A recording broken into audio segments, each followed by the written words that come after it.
Hello and welcome. I'm Bob DeFlores, film historian and archivist, and I'm here to bring you a wonderful film from Hollywood's golden era, and it's Life with Father with William Powell and Irene Dunne. Terrific cast, which I'll mention in just a second, but there's some things I'd like to tell you a little bit about the film before we actually get into the cast. It is a Warner Brothers film. Jack Warner is the producer. Michael Curtiz is the director and one of the greatest directors in Hollywood. Michael Curtiz is from Hungary, and when he was young, he was an actor and also in show business overseas in Germany and what have you. And in 1926, Harry Warner, who was one of the Warner brothers, brought him over to the United States, where he made 100 films for Warner Brothers, and with all the great stars, actually. James Cagney, Humphrey Bogart, John Garfield, Errol Flynn, and many others. Some of his films that he worked on over the years are Captain Blood in 1935, Charge of the Light Brigade, 1936, The Adventures of Robin Hood, classic movie, 1938, and the biggie Casablanca in 1943. Yankee Doodle Dandy, 1942, and White Christmas, which is a classic, in 1954. The screenplay is by Donald Ogden Stewart, who was a screenwriter, playwright, and novelist. He worked on many films also, Prisoner of Zenda, Philadelphia Story, Kitty Foyle, and his accolades go on and on and on. The original play was by Howard Lindsay and Russell Crouse. And actually, the original play, Life with Father, is the longest non-musical play ever. It played on Broadway for nearly 8 years, 3,224 performances from 1939 to 1947, and held the record for 25 years, until Fiddler on the Roof surpassed it. In the play, author Howard Lindsay played Father. Dorothy Stickney was Vinnie, and Teresa Wright was Mary. The original Broadway production is the 16th longest running show as of February 2013. The cast of this movie is fantastic. William Powell does wondrous acting as the father. You also have Irene Dunne, great comedian Zazu Pitts, who actually was in a lot of early two-reel comedies, made a lot of movies, made a lot of people laugh actually. Elizabeth Taylor, this is her 8th film. She's 15 years old in this film. Edmund Gwynn, who played Santa Claus, Miracle on 34th Street. Jimmy Lydon, who is 20 years old. And Jimmy Lydon, when I was very young, I used to watch the Henry Aldrich movies that were made in Hollywood. And Jimmy played, of course, Henry Aldrich. And many years later, Jimmy ceased being an actor and actually was behind the camera doing films for television and what have you. He's the only surviving member of the cast at 97 years old. So all the rest are gone, but we will relive them in the movie you're about to see. Martin Milner, probably remember him from Route 66 and then also Adam 12. But Martin makes his screen debut in the film, and he is 20 years old. and Lydon is 24 years old. And you've got all kinds of different people in the movie. You have character actors. Maroney Olson, name probably means not much to a lot of you, but if you went to the theater in the 30s and 40s, Maroney Olson always played a crooked lawyer, or he played in gangster movies. And all these bit players that they have in the film are wonderful. I mean, they add to the movie, and I've always appreciated the character actors just as much as the main actors. I'd like to give you some special trivia pieces that go with the film. Of the boys in the family, like I had mentioned, only Martin Milner was a natural redhead. And like I had mentioned, this is his theatrical debut.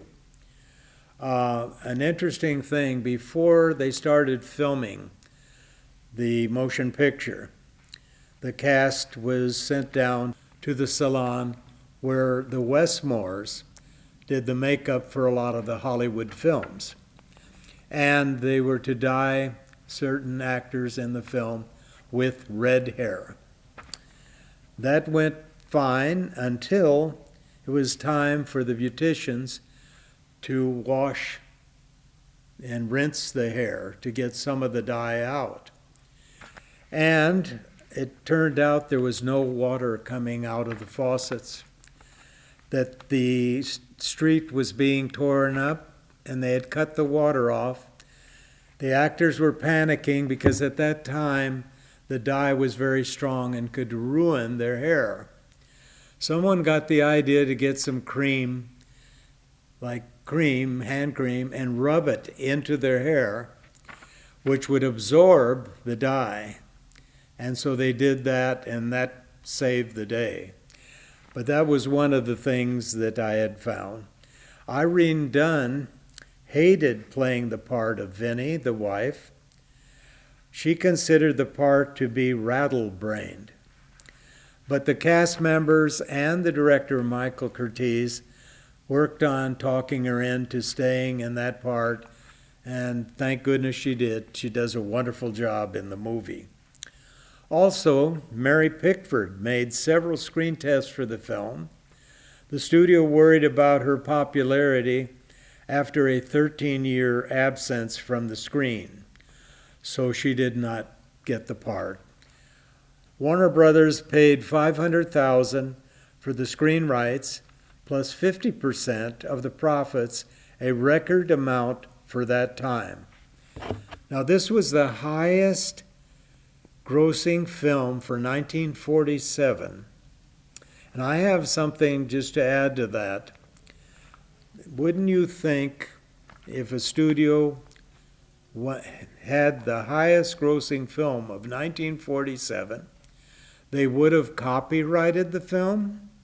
Which they didn't.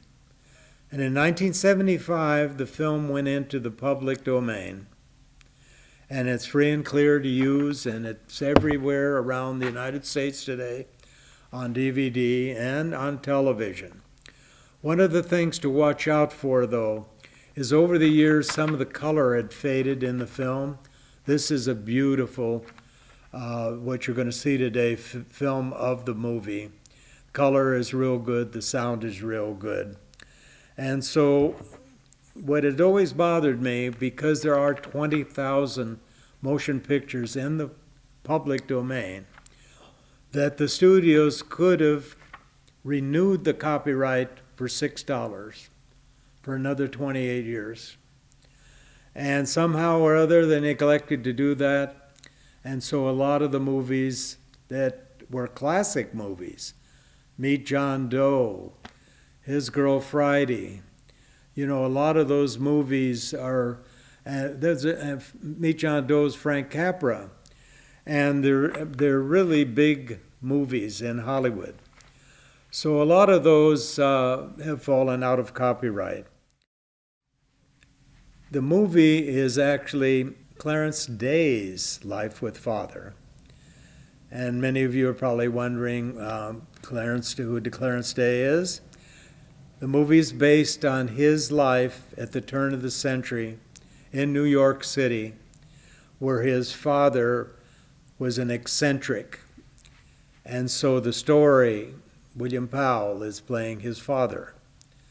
So this is his story, which Hollywood took and put into a movie, and it's a classic movie.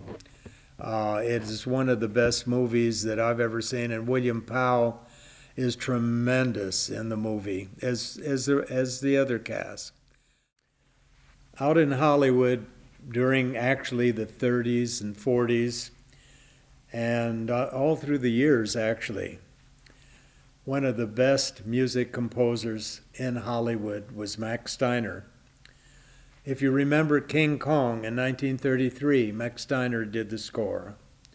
Top Hat in 1935 with Fred Astaire and Ginger Rogers. Roberta, 1935, Fred Astaire, Ginger Rogers. A Star is Born, 1937. And the big one, Gone with the Wind, 1939. Those are just a few of Max Steiner's movies, scores that he's done. But every time I see King Kong and all those wonderful movies, I think of what wonderful music orchestrations he did for the movies. I remember in 1947, and I was a teenager about in there, maybe a little less. And my dad and I would go to different theaters in Hollywood. And we actually saw this movie, and it was at the Pix Theater. It was played there. It was also played at the Egyptian. And so when I went with my dad and we went into the theater, a packed house of people. And all the comedy bits, laughter in the audience. Actually, there was some applause after the movie, I remember. They certainly enjoy it. Now it's your turn to enjoy this wonderful classic movie. Thank you.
Well, these are certainly the cleanest steps on Madison Avenue.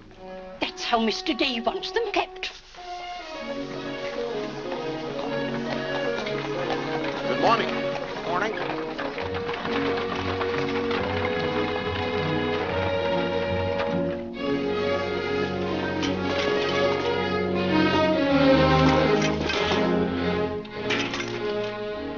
You're new here, aren't you? Just this morning. This is the way Mr. Day gets his milk. Get up.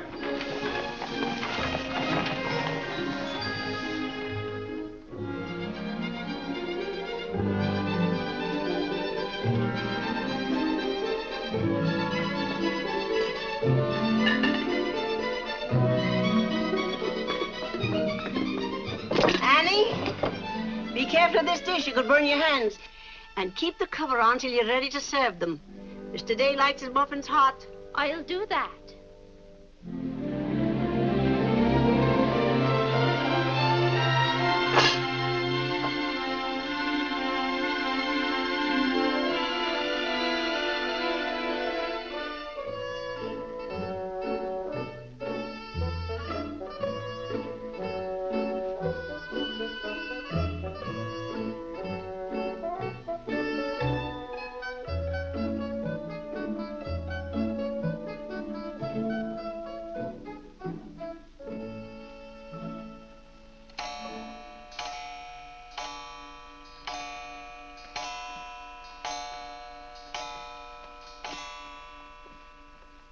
Annie, is the table set for breakfast? Yes, ma'am.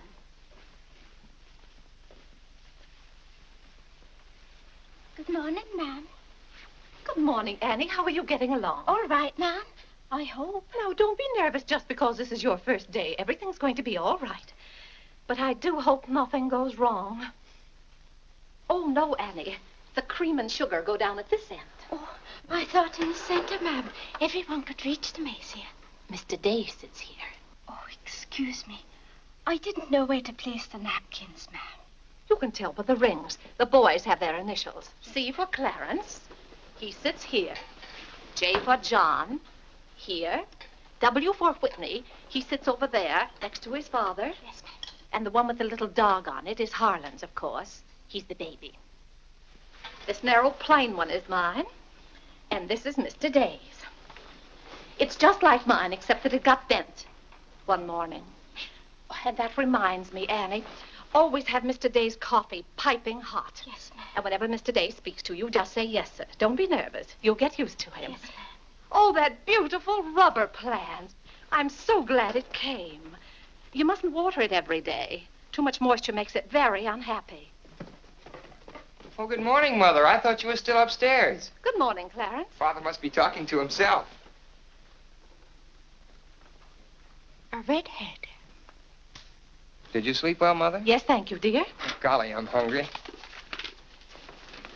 Oh, and Annie, we always start with fruit in the morning, except the two younger boys who have their porridge and milk. Jiminy, another wreck on the New Haven. That always disturbs the stock market. Father won't like that. I do wish the New Haven would stop having wrecks if they knew how it upsets your father. My soul and body, Clarence, what's happened to your coat? Oh, it ripped open again. Margaret mended it for me, but it won't stay mended. Oh, dear. Well, I'll just have to speak to your father about a new suit of clothes. Clarence, why did you take my H2S so far out of our clothes closet? I've told you 100 times that closet's not to make experiments in. Two. Good morning, Mother. John, have you been making those chemical smells again? No, Mother. I'm making an electric battery. It'll ring a bell and everything. You know your father doesn't like electricity. But, Mother, everything's going to be electricity. Not in this house. Oh, God!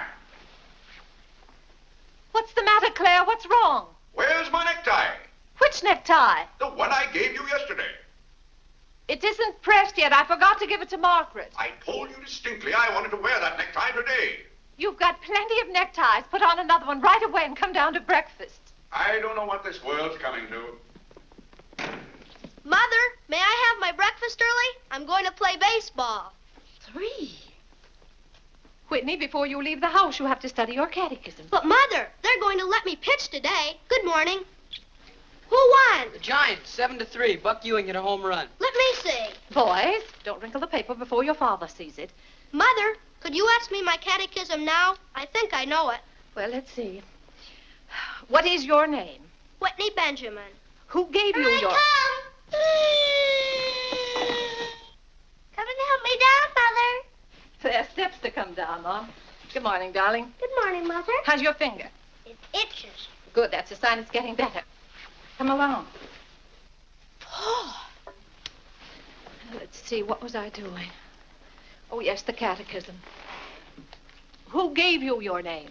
My sponsors at baptism, wherein I was made a member of Christ, the child of God, and an inheritor of the kingdom of heaven.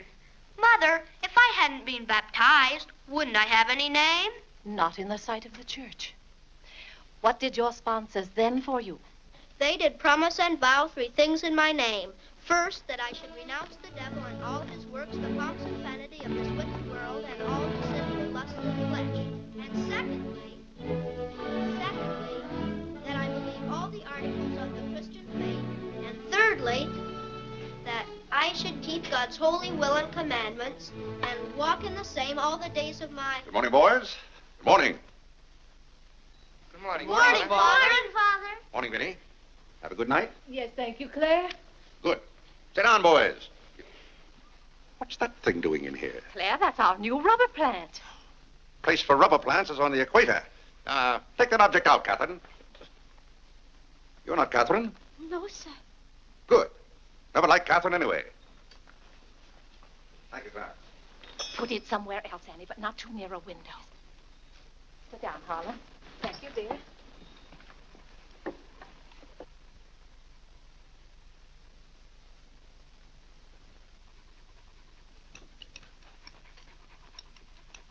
Where did that dog come from? She'll behave, Mother. I've talked to her. What did you say?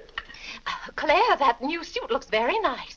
You blasted tight. You put on a little weight, dear. I weigh just the same as I always have. Well, Clarence has just managed to ruin the only decent suit he has. I'm sorry, but I'm afraid he'll need a new suit of clothes. Vinny, Clarence has to learn not to be so hard on his clothes. But, Father, I When you thought... start in Yale in the fall, you'll be completely outfitted. But nothing this summer. Can't I have one of your old suits cut down for me? Every suit I own still has plenty of wear in it. I wear my clothes until they're worn out. Well, if you want your clothes worn out, Clarence can wear them out much faster than you can. Yes, and, Father, you never get a chance to wear yours out. Every time you get a new batch of clothes, Mother sends the old ones to the missionary barrel. I guess I'm just as good as any old missionary. Clarence, before you compare yourself to a missionary, remember the sacrifices they make. Oh, I don't know, Vinny. I think my clothes would look better on Clarence than on some Hottentot. Have that dark sack suit of mine cut down to fit you.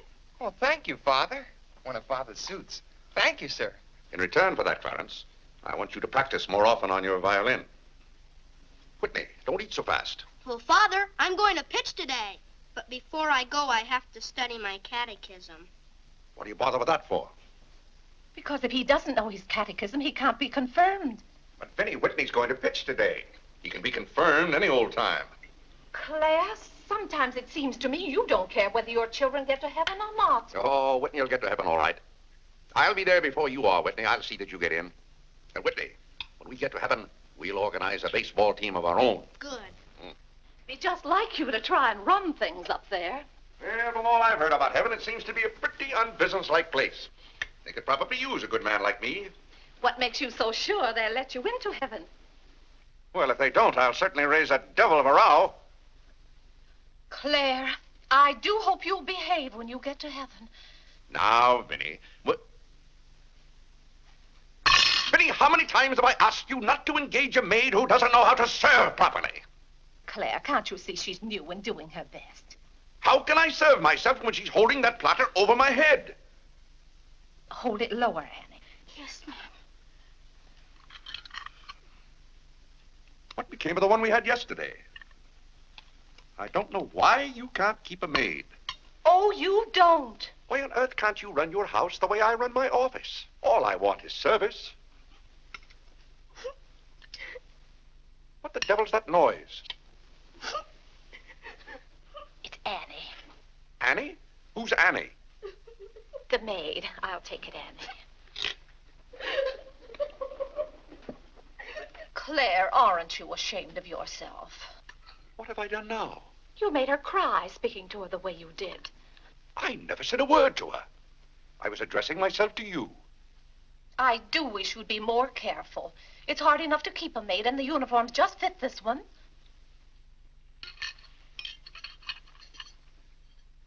What's the matter, Claire? What's wrong?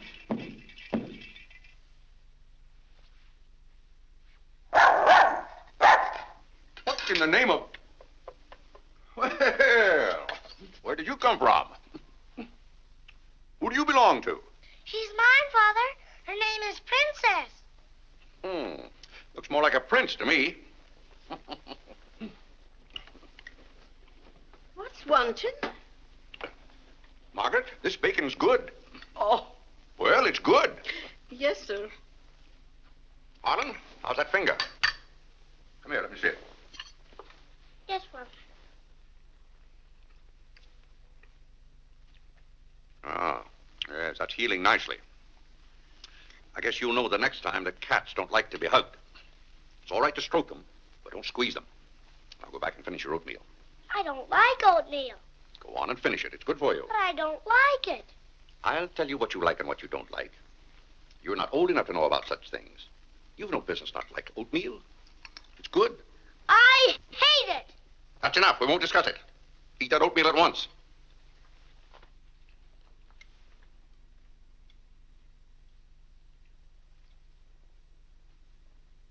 Ah.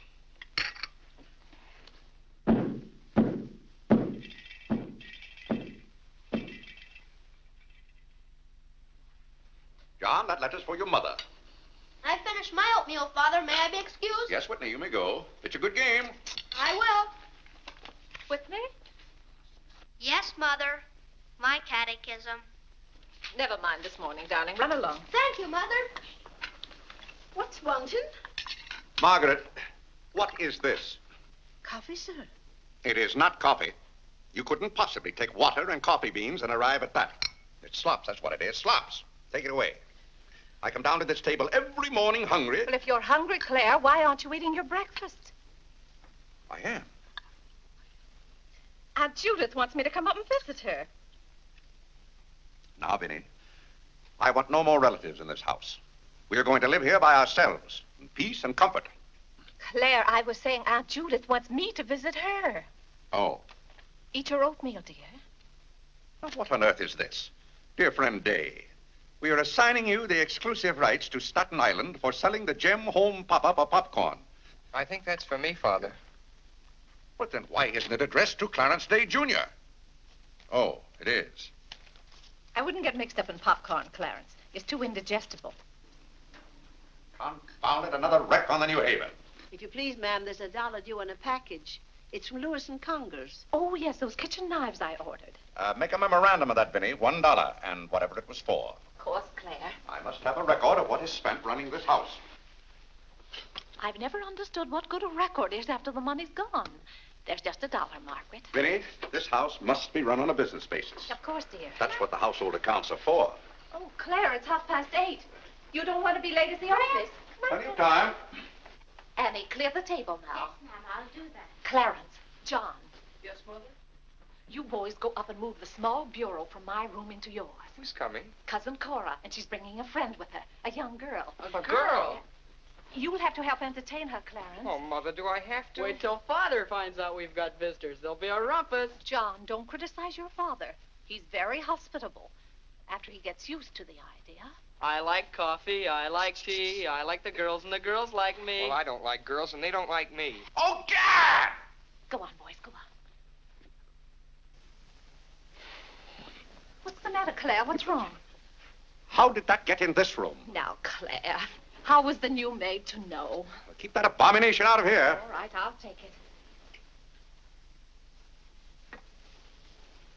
Oh, Claire, dear, I'm afraid I'm going to need some more money. You were complaining about the coffee this morning. Well, that nice French drip coffee pot is broken, and you know how it got broken. Yeah, never mind that, Vinny. As I remember, that coffee pot cost $5 and something. I'll give you $6. When you get it, Vinny, enter the exact amount in the ledger. Of course, Claire. We can't go on month after month having the household accounts in such a mess. No, and I've thought of a system that will make my bookkeeping perfect. Well, I'm certainly relieved to hear that. All we have to do is open charge accounts everywhere, and the stores will do my bookkeeping for me. Now, wait a minute, Vinny. Then, when the bills come in, you'd know exactly where your money had gone. Yes, I certainly would. Vinny, we get enough bills as it is. Claire, dear, don't you hate those arguments we have every month? I certainly do. Not to have those, I should think, would be worth something to you. Well, I'll open an account at Lewis and Conger's and one at McCreary's to start with. Thank you, Claire. We'll see how it works out. Thank you. Oh, the rector's coming to tea today. The rector? Well, I'm glad you warned me. I'll go to the club. Don't expect me home until dinner time. Claire, dear, I do wish you'd take a little more interest in the church. Getting me into heaven is your business, Vinny. If there's anything wrong with my ticket when I get there, you can fix it up. Everybody loves you so much, I'm sure God must, too. I'll do my best, Claire. It wouldn't be heaven without you. If you're there, Vinny, I'll manage to get in some way, even if I have to climb the fence. Sweet Marie, come to me, sweet Marie. Margaret! Margaret! Oh, Gad! What's the matter, Claire? What's wrong? Why did God make so many dumb fools and Democrats? Oh, politics. Yes, but it's taking the bread out of our mouths. Huh. Honest Hugh Grant. Honest, bah. Fine mayor you've turned out to be. If you can't run this city without raising taxes every 5 minutes, you'd better get out. Let someone who can. Richard Croker's running this town, and you're just his cat's paw. Tell me this. Are these increased taxes going into public improvements, or are they going into graft? Answer me that honestly if you can, Mr. Honest Hugh Grant. You can't. I thought so. Bah! Don't order dinner. You were elected to office on the promise that you would put an end to all this thievery and corruption. Have you put an end to it? No. You've encouraged it. Every day there's some new raid on the public treasury. If you don't stop plundering the pocketbooks of the good citizens of New York, we're going to throw you and your boodle board of aldermen out of office. I'm warning you for the last time. It's robbery. That's what it is. Highway robbery. Annie. If you think we're going to submit to this... Take this fresh cup of coffee in to Mr. Day. Tell you, sir. But Mr. Day's We got a as the owners visitor. of New York City are not going to tolerate these conditions any Nonsense. longer. Run along in now. We pay you a good round sum to watch after our interests, and all we get is inefficiency. I know you're an nincompoop, and I strongly suspect you of being a scalawag. You're not going to escape your legal responsibilities. Legal responsibilities? By gad, I mean criminal responsibilities. Don't think for 1 minute we're going to let you escape. We're going to throw you into jail.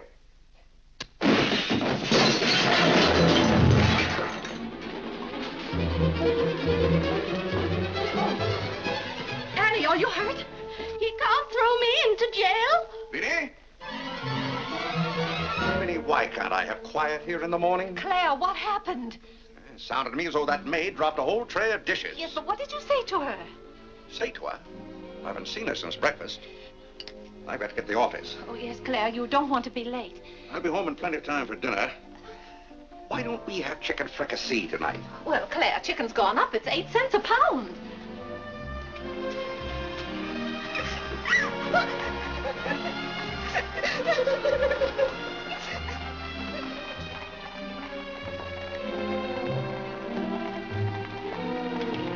Where the devil's she going, dressed up like that? Claire, you've done it again. How could you? Could I what? Can't you see she's leaving? Dear, I've no time to engage a new maid. We'll have to have dinner out. Dinner out? Nonsense. I'll engage a new maid myself. Claire, you can't. She has to fit the uniforms. I'll have one here in an hour. Goodbye, dear. Bye, Claire. Good morning, Mr. Day. On your way to the office? Yes, Terence. Good morning. Mrs. Day? Good morning, Mr. Day. Jim.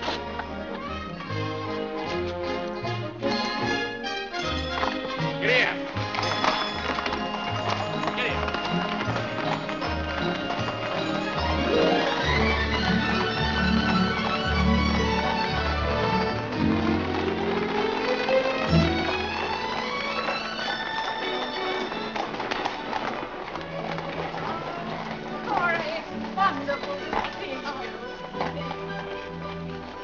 Vinny, I declare you're getting younger and prettier every year. Oh, this is Mary Skinner. Aunt Skinner's daughter. My goodness, I never would have known you.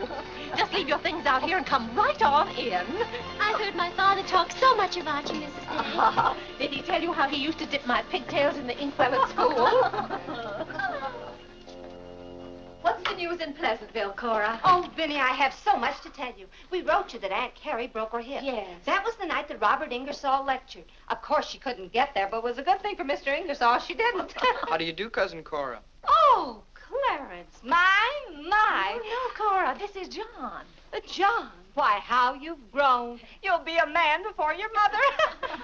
John, this is Mary Skinner. How do you do? How do you do? Vinny, everybody in Pleasantville sends their love. Oh. Grandpa Ebbets, Cousin Edith, Aunt Hattie, the Taylors, oh, just everybody. Cora, how did. is Grandpa Ebbets? Oh, he hasn't been at all well. You know he only has one kidney, and that's floating. How do you do, Cousin Cora? I'm glad to see you. This can't be Clarence. Yes, it is. My. My goodness, every time I see you boys, you've grown another foot. Let's see, you're going to St. Paul's now, aren't you? St. Paul's? I was through with St. Paul's long ago. I'm starting in Yale this fall. Yale? Mary, this is Clarence, Mary Skinner. How do you do? Oh, this is Mary's first trip to New York. Yes, it is. It's her first trip. We'll have to show Mary around. Oh, I tell you, I'll ask Mr. Day to take us all to Delmonico's for dinner tonight. Delmonico's? Think of that, Mary, Delmonico's. And Cousin Clara's such a wonderful host. Well, I know you girls want to freshen up, so come upstairs. Clarence, get their bags. I've given you girls Clarence's room, but he didn't know about it until Now, this Vinny, morning. I don't want you to He give hasn't us a moved his thought. things Don't out you yet. bother about us But for that doesn't 1 make any minute. John, get their old bags. We just take care of ourselves.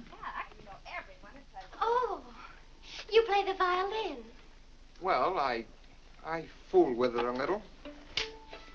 You're just being modest. No, really, I play the piano. Not awfully well, but...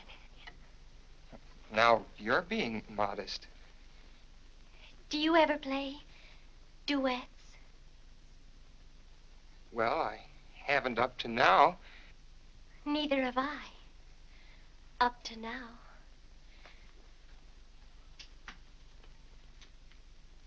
Cora didn't tell me about you. I never met a Yale man before.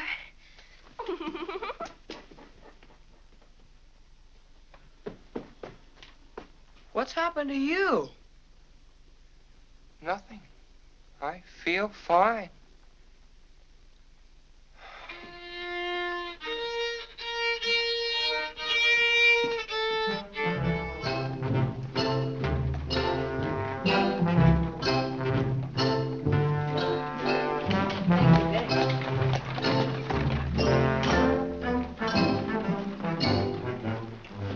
Where do you keep them?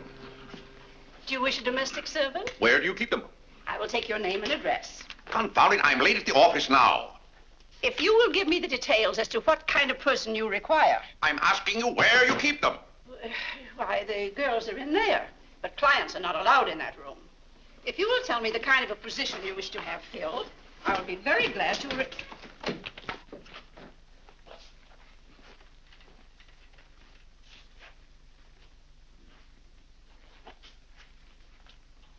You stand up, please. Sir, this is quite against the rules. I must know what you want the girl for. I'll take that one. What's your name? Hilda, sir. Hilda, you go right over to 420 Madison Avenue. I will, sir. That's all, thank you. Sir, before I can let any girl go from this establishment, I must know the character of the home in which she will be employed. Madam, I am the character of my home. My duty toward my neighbor is to love him as myself and to do unto all men as They should do unto me. as they should do unto me. He really knows it. Well, he's done very well for so young a boy. May I go now? Yes, darling. Thank you, Dr. Lloyd. Not at all. Come on, Harlan. Wait for me. Ah, you and Mr. Day must be very proud of your children. I was hoping I'd find Mr. Day at home this afternoon. Well, he's usually home from the office by this time. Perhaps he's gone for a gallop in the park. It's such a fine day. He's very fond of horseback riding, I believe. Oh, yes. Tell me, has he ever been thrown from a horse? Oh, no horse would throw Mr. Day. I just thought he might have had some accident. I notice he never kneels in church. Oh, that's no accident. But I don't want you to think he doesn't pray. He does. Why, sometimes you can hear him all over the house. But he never kneels. Ah, perhaps that's Mr. Day now. I hardly think so. Oh, the devil, I forgot. Claire, you're just in time for tea. I'll send for some hot water. How are you, Dr. Lloyd? It's a great pleasure to have a visit with you, Mr. Day. Mother, are they back yet? No, Clarence, no. Except for a brief glimpse on the Sabbath, I don't see much of you. Well, Claire, did you have a busy day at the office? Devilishly busy. Claire. A very busy day. Tired out. How a man can get tired just sitting at a desk all day, I don't know. I suppose Wall Street is just as much a mystery to you as it is to me, Dr. Lloyd. No, it's all very clear to me. My mind often goes to the businessman. The picture I'm most fond of is when I envision him at the close of the day's work. I see him pausing in his toil, and it comes over him that all those figures of profit and loss are without importance or consequence. Vanity and dust. Well, I'll be... Claire? Yes, ma'am. Delia, some more hot water, please. Yes, ma'am. Who's that? The new maid. Where's the one I sent this morning? The uniform didn't fit. I like the one I picked out better. Claire, Dr. Lloyd wants to tell us about the plans for the new edifice. The new what? The new church. You knew we were planning to build a new church. Of course, we're going to have to raise a large sum of money. Well, personally, I'm against the church hopping, skipping, and jumping all over the town. So any contribution I make will have to be a small one. The amount everyone is to subscribe has already been decided. Who decided it? After considerable thought, we voted that our supporting members should each contribute a sum equal to the cost of their pew. I paid $5,000 for my pew. Yes, Claire, that makes our contribution $5,000. That's robbery. Do you know what that pew is worth today? $3,000. That's what the last one sold for. I've taken a dead loss of $2,000 on that pew already. Frank Baggs sold me that pew when the market was at its peak. He knew when to get out. And I'm warning you, Vinny, if the market ever goes up, I'm going to unload that pew. Clarence Day, how can you speak of the temple of the Lord as though it was something to be bought and sold on Wall Street? Now, Mrs. Day, your husband is a practical man. We've had to be practical about the new church. We have all the facts and figures. Oh? What's the property worth where we are now? Oh, let's see. Is it $40,000? I know the figure has a 4 in it. What's the new piece of property going to cost you? I think the figure I heard mentioned was $85,000. Or was it $185,000? Dr. Lloyd, you preach that someday we'll all have to answer to God. We shall indeed. Well, I hope God doesn't ask you any questions with figures in them. Mrs. Day is in the living room. Thank you. It's Cousin Cora. Hmm? She's passing through town. Oh. Well. Oh, hello. Hello. Hello. Thank you for helping me. Come, Mary. Oh, Vinny, what a day. We've been in every shop in town. Why, Cousin Claire. Cora! My. You're as welcome as the flowers in May. This is Mary Skinner, Mr. Day. How do you do? I've been telling Mary all about you. She's been dying to meet you. Well. Dr. Lloyd, I want you to meet my favorite cousin, Miss Cartwright. How do you do? And this is Mary Skinner. Miss Skinner, Dr. Lloyd. How do you do? How do you do? This seems to be a family reunion. I'll just run along. Goodbye, Dr. Lloyd.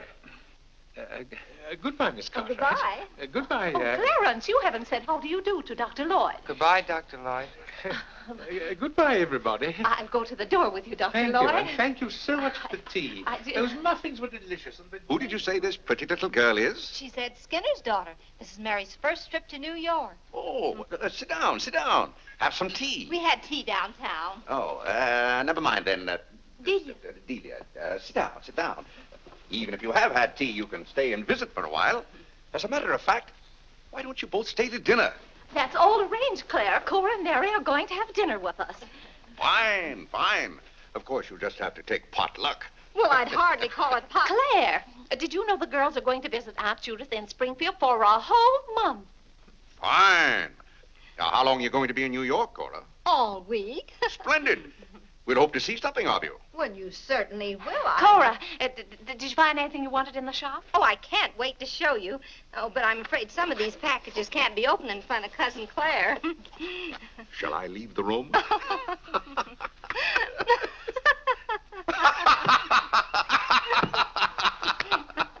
Oh, Clarence, would you take the packages in the hall up to our room, or should I say your room? Wasn't it nice of Clarence to give up his room to us for a whole week? Cora, come on, I just can't wait to see what's in those packages. Well, we'll be back soon. Vinny, I wish to speak to you before you go upstairs. I'll be down in just a minute, Claire. I wish to speak to you now. I'll be up in just a minute, Cora. It's all right, Vinny. Come along, Mary. Are those two women encamped in our house? Now, Claire. Answer me, Vinny. Now, Claire, you know... Answer me! Just a minute. Clarence.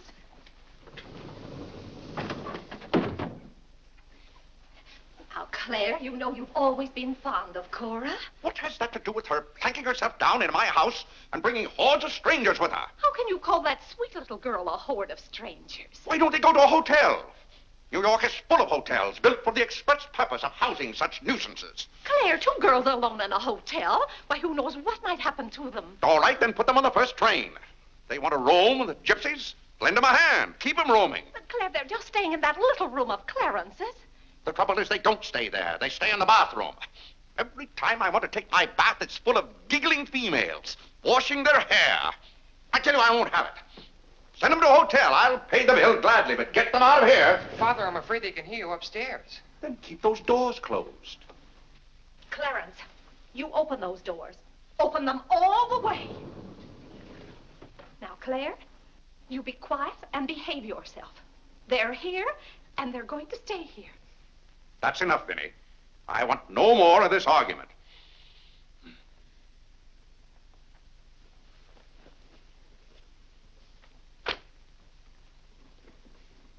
Oh,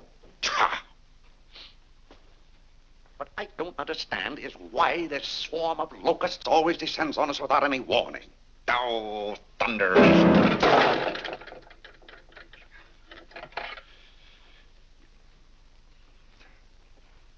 Vinny. Dear Vinny.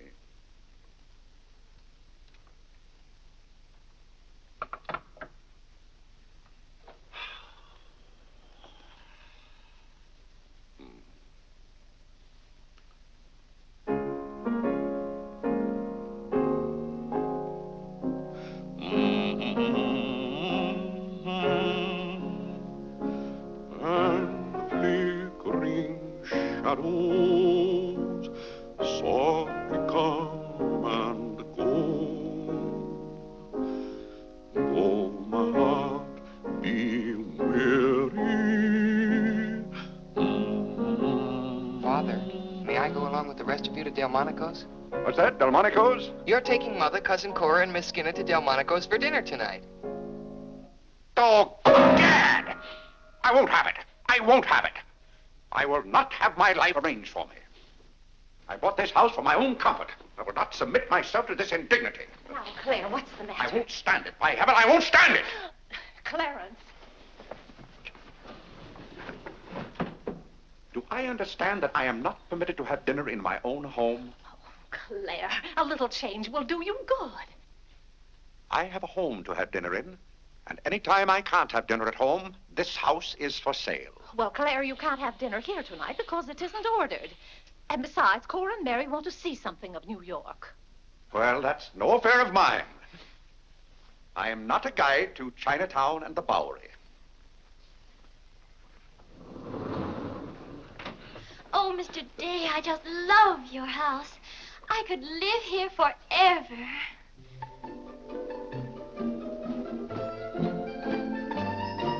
Cora's waiting for you, Mrs. Day. Oh, yes, I'll run right up.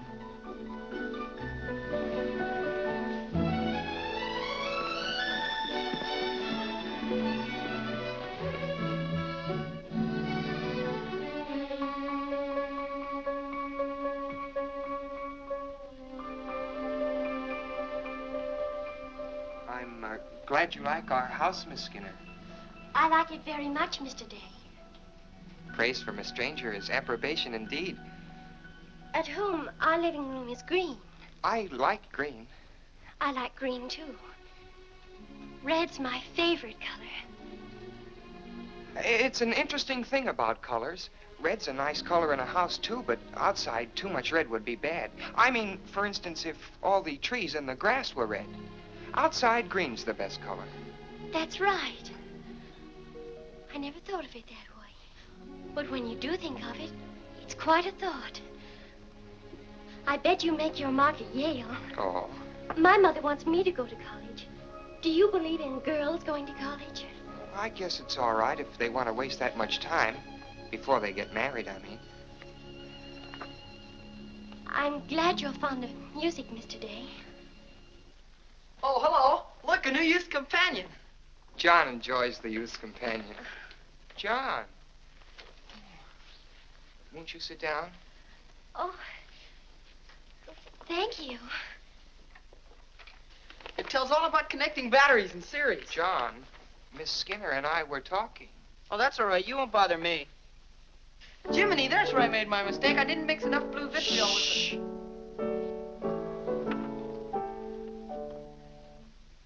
Oh, don't stop. Can you play that? I'm afraid not. Can you play Sweet Genevieve? That's my favorite. Not without my music. Hymns are nice, don't you think? I like this one.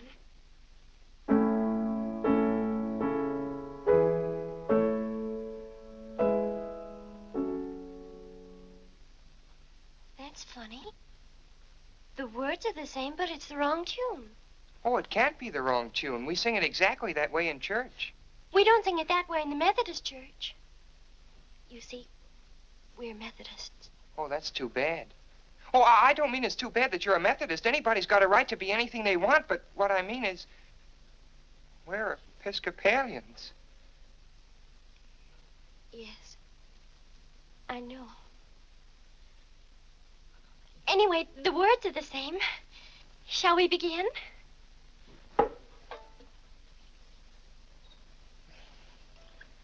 Now.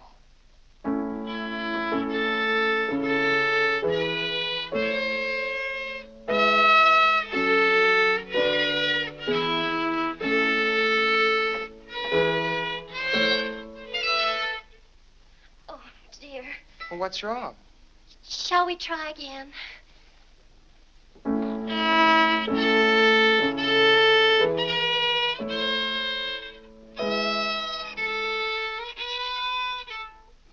It must be my fault. Oh, no, it's my fault. No, you're the Episcopalian.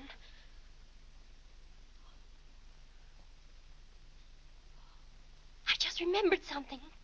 My father was an Episcopalian. He was baptized an Episcopalian. He was an Episcopalian right up to the time he married my mother. She was the Methodist. Oh. Oh, well, let's try it again then.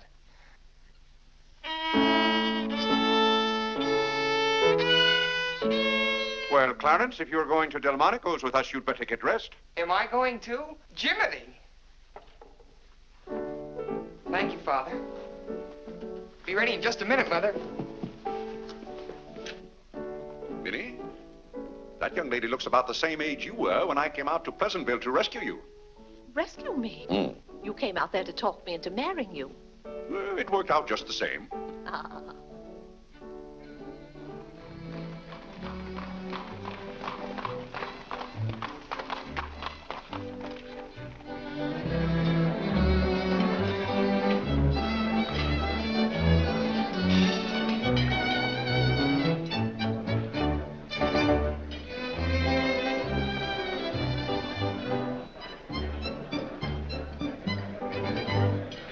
L'addition, François. Oui, monsieur, tout de suite. Louis, l'addition pour monsieur Day. Oui, monsieur. Alors, vite, vite, tout de suite. Alors, vite, vite, vite. Cette sauce diable était délicieuse. Merci, monsieur. Je suis content que monsieur soit satisfait. Merci, monsieur. Bon. French. Oui. No cooking like the French. Claire, it was so nice of you to invite Cora and Mary here their first night. It's been a pleasure. Mr. Day, have you always been an Episcopalian? I've always gone to the Episcopal Church, yes. But you weren't baptized a Methodist or anything, were you? You were baptized an Episcopalian? Come to think of it, I don't believe I was ever baptized at all. Claire, that's not very funny, joking about a subject like that. I'm not joking. I remember now, I never was baptized. Claire, that's ridiculous. Everybody's baptized. What? I'm not. No one would keep a little baby from being baptized. You know, father and mother, free thinkers, both of them. They felt their children should decide those things for themselves. But Claire...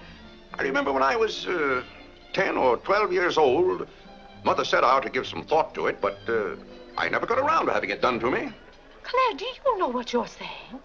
Yes, I'm saying I've never been baptized. Then something's got to be done about it right away.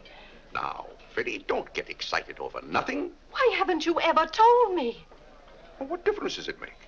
I've never heard of anyone who wasn't baptized. Even the savages in darkest Africa. Well, it's all right for savages and children. But if an oversight was made in my case, it's too late to correct it now.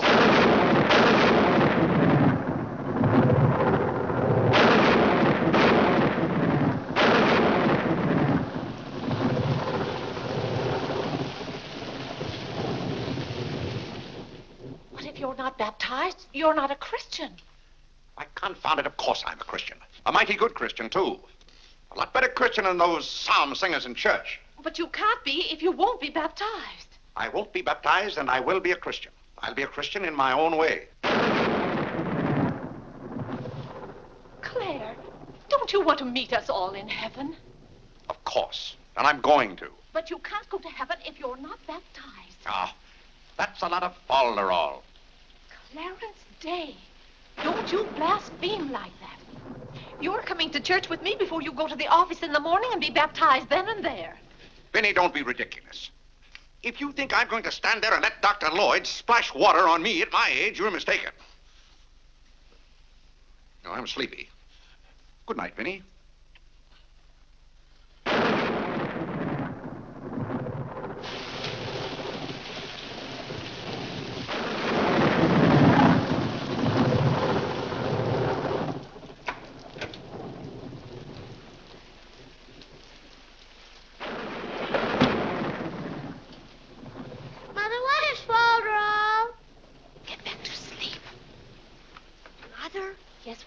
If Father hasn't been baptized, he hasn't any name. In the sight of the church, he hasn't any name. That's right. Maybe we're not even married.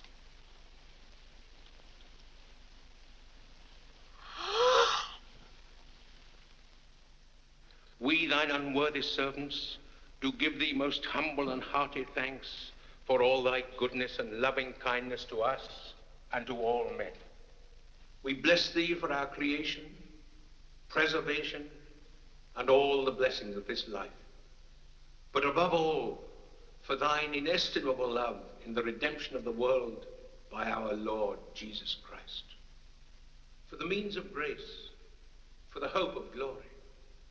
And we beseech thee, give us that due sense of all thy mercies, that our hearts may be unfeignedly thankful. And that we show forth to kneel. Not only with our lips, Tell Clarence to kneel. by giving up ourselves to thy Tell Clarence to kneel. and by walking before thee in holiness and Mother says kneel. all our days. Through Jesus Christ our Lord, to whom He says he can't. with thee He says and the he Holy can't. Ghost be all He honor says and he glory, can't. world without end. Amen. The grace of our Lord Jesus Christ, and the love of God, and the fellowship of the Holy Ghost be with us all evermore. Amen. Amen.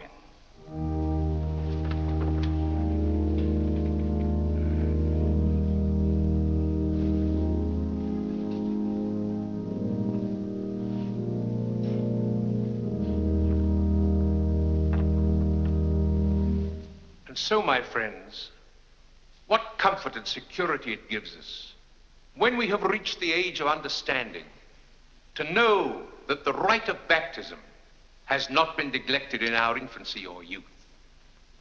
Can you imagine any man who has reached maturity with the knowledge that he had never been baptized, failing to hasten to the holy font that his soul might be saved. As it says in the baptismal office, except a man be born of water and of the Spirit, he cannot enter into the kingdom of God. He that believeth and is baptized shall be saved, but he that believeth not shall be damned. What's that fellow up to? He can't be. Which also showeth us the great benefit we reap thereby. He that is baptized showeth great benefit. But he that believeth not cannot enter into the kingdom of God. Says, For the promise is to you and to your children. Doubt ye not, therefore, but earnestly believe.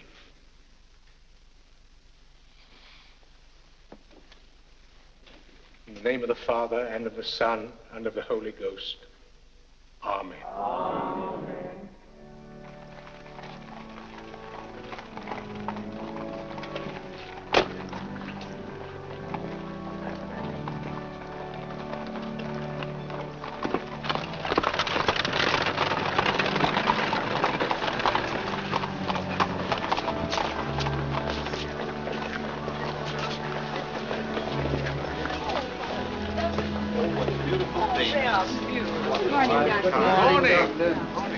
This is William Tyler Wickersham.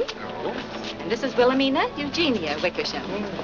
What a lovely day for them to be baptized. The happiest day of my life.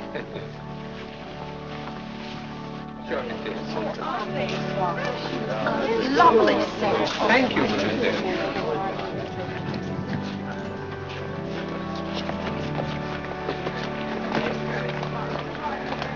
Claire, you know I didn't ask Dr. Lloyd to do that. You must have said something. Well, I had to find out from him if we were really married. I am married and I'm not baptized. And as far as I'm concerned, the whole congregation can know it. They certainly know it now. That suits me. I don't go to church to be preached at as though I were some lost sheep. Claire, you don't seem to understand what the church is for. Minnie, if there's one place the church should leave alone, it's a man's soul.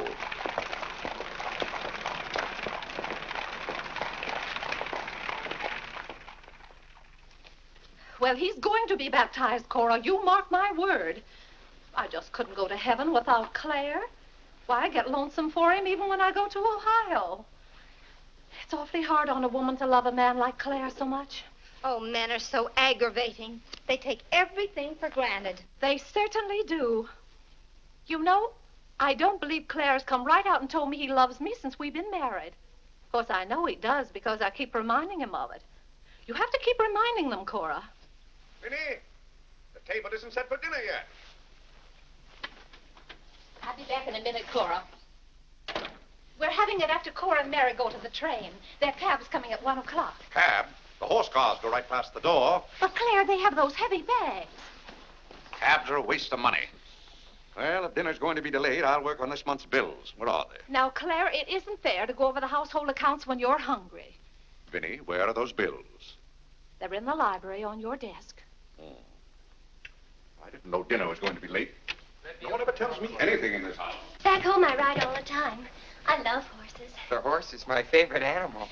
Well, goodness, where have you two been? Clarence wanted to show me his grandfather's house. You'll have to hurry and finish your packing. It won't take me long. Can I help you pack? Clarence! Clarence? Why did you kneel in church today? I just couldn't. If it's because your father doesn't kneel, you must remember he wasn't brought up to kneel in church. But you were. Has it anything to do with Mary? I know she's a Methodist. Oh, no, Mother. Methodists kneel. Mary told me. They don't get up and down so much, but they stay down longer.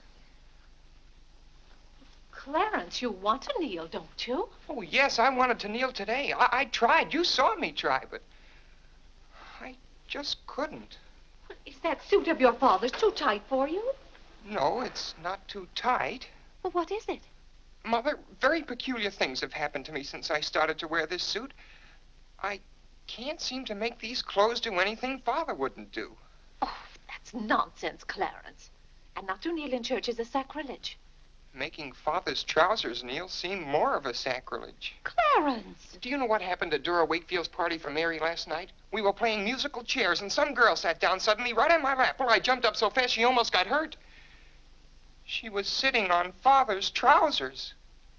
Well, Mother, I've got to have a suit of my own. My soul and body. Well, you'll just have to talk to your father about it. I'm sure if you approach him the right way, tactfully, he'll see. Oh, excuse me. Gracious. It didn't take you very long. Well, I'll see about your box lunch for the train. Remember, it's Sunday.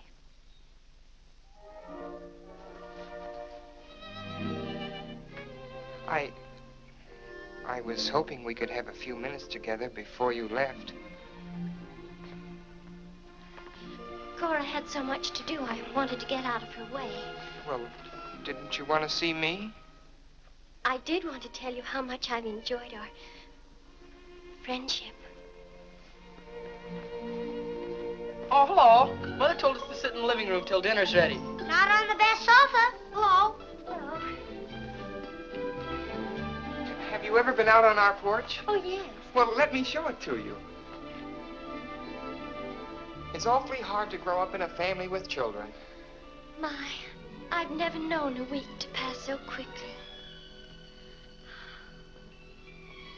Why, Yes? Yes? You're going to write me when you get to Springfield, aren't you? Of course. If you write me first.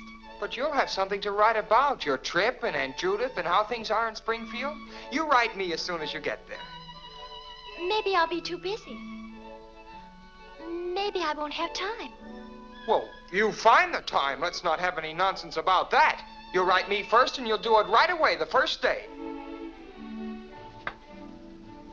How do you know I'll take orders from you? Well, I'll show you. Give me your hand. Why should I? Give me your hand, confound it. What do you want with my hand? I just wanted it. What are you thinking about? I was just thinking. About what? I was hoping you'd write me first, because that would mean you liked me. Well, what's my writing first got to do with liking you? You do like me then. Of course I do. I like you better than any girl I ever met. But you don't like me well enough to write first. Well, I don't see how one thing's got anything to do with the other. But a girl can't write first because she's a girl. Well, that's nonsense. If a girl has something to write about and a fellow hasn't, there's no reason why she shouldn't write first.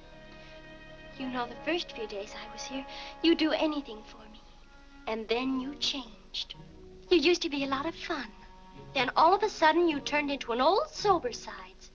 Why, you even dressed like an old sober sides. What's the matter? I just happened to remember something. What? Oh, I know. It's because this is the last time we'll be together. Mary, please. But, Clarence, we'll see each other in a month when I come back. Oh, Clarence, please write me first, because that'll show me how much you like me. Please. I'll show you how much I like you. Get up, get up! Oh, Mary, don't do that. Please don't do that. Now you'll think I'm just a bold and forward girl. Oh, no, it's not that. Was it because it's Sunday? No, it'd be the same any day. Oh, you just didn't want me sitting on your lap. Oh, it was nice of you to do it. It was nice of me, so you told me to get up. You just couldn't bear to have me sit there. Oh, well, you needn't write me first. You needn't write me any letters at all, because I'll tear them up without opening them. I never want to see you again. Oh, Mary, listen to me. Mary, please. Oh, Mary.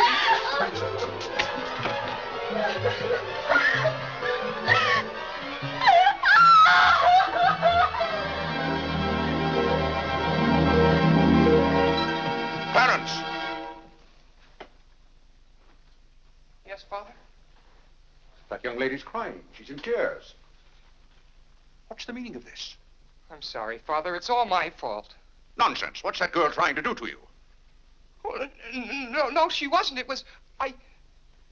Well, whatever the quarrel was about, Clarence, I'm glad you held your own. Father, I have to have a new suit of clothes. You've got to give me the money for it. Young man, do you realize that you're addressing your father? I'm sorry, Father. I apologize. But you don't know how important this is to me. A new suit of clothes is so important. Oh, why should... Clarence, has your need for a new suit of clothes anything to do with that young lady? Yes, Father. Why, Clarence. Why, this comes as quite a shock to me. What does, Father? Well, you are being so grown up. Still, I might have known if you were going to college this fall. Yes, you're at the age when you'll be meeting girls. Clarence, there are things about women that I think you ought to know. Sit down.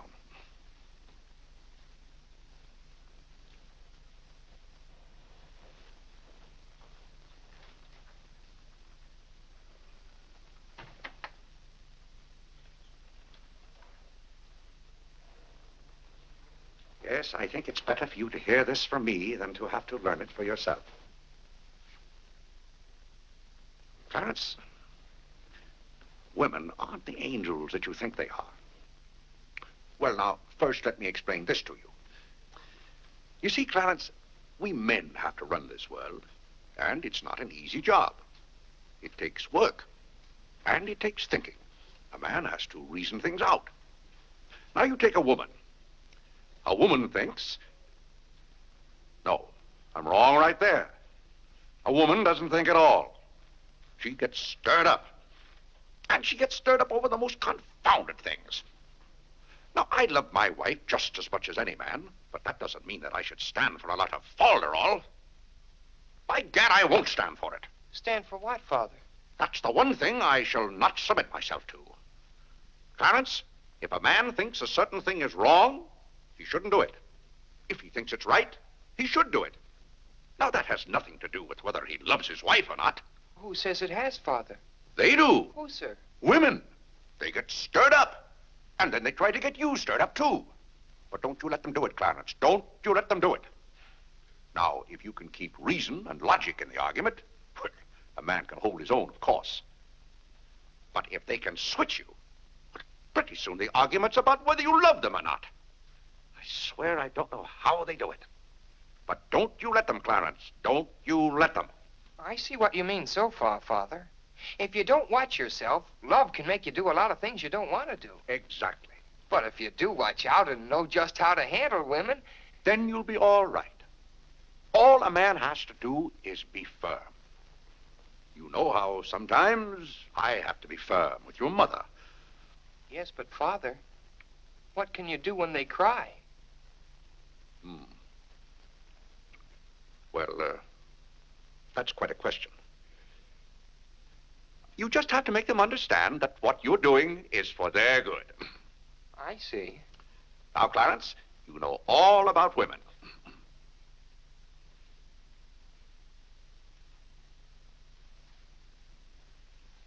But, Father... Yes, Clarence? I thought you were going to tell me about... About what? About women. Clarence, there are some things gentlemen don't discuss. I've told you all you need to know. The thing for you to remember is be firm.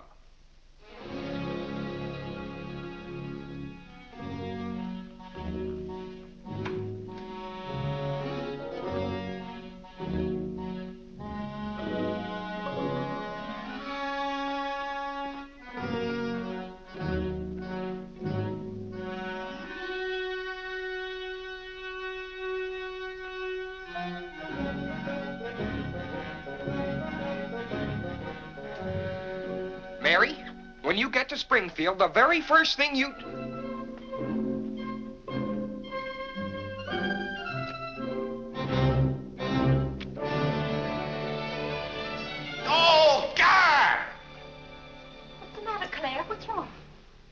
Sit down, Vinny. Oh, Claire, Cora and Mary are leaving any moment Sit down. now. Vinny, you know I like to live well, and I want my family to live well. But this house must be run on a business basis. I must know how much money I'm spending and what for. For instance, if you recall, a week ago I gave you $6 to buy a new coffee pot. Yes, because you broke the old one. You threw it right on the floor. I'm not talking about that. Now, I find here It among was my... a pity to break that nice coffee pot, Claire. It was imported from France, and that little shop has stopped selling them. But what has that They to... said the tariff wouldn't let them, and that's your fault because you're always voting to raise the tariff. The tariff protects America against cheap foreign labor. Now, this bill... The tariff does nothing but put up the prices, and that's hard on everybody, especially the farmer. Vinny, I wish to heaven you wouldn't talk about matters you don't know anything about. I do, too, know about them. Miss Gulick says that every intelligent woman should have some opinion Who, about... may I ask, is Miss Gulick? She's the current events woman I told you about, and the tickets are $1 every Tuesday. Do you mean to tell me that a pack of idle-minded females pay $1 apiece to hear another female gabble about the events of the day? Listen to me if you want to know anything about the events of the day. But you get so excited, Claire. And besides, Miss Gulick says that our president, whom you're always belittling, prays to God for guidance. Vinny, what happened to that $6? What $6?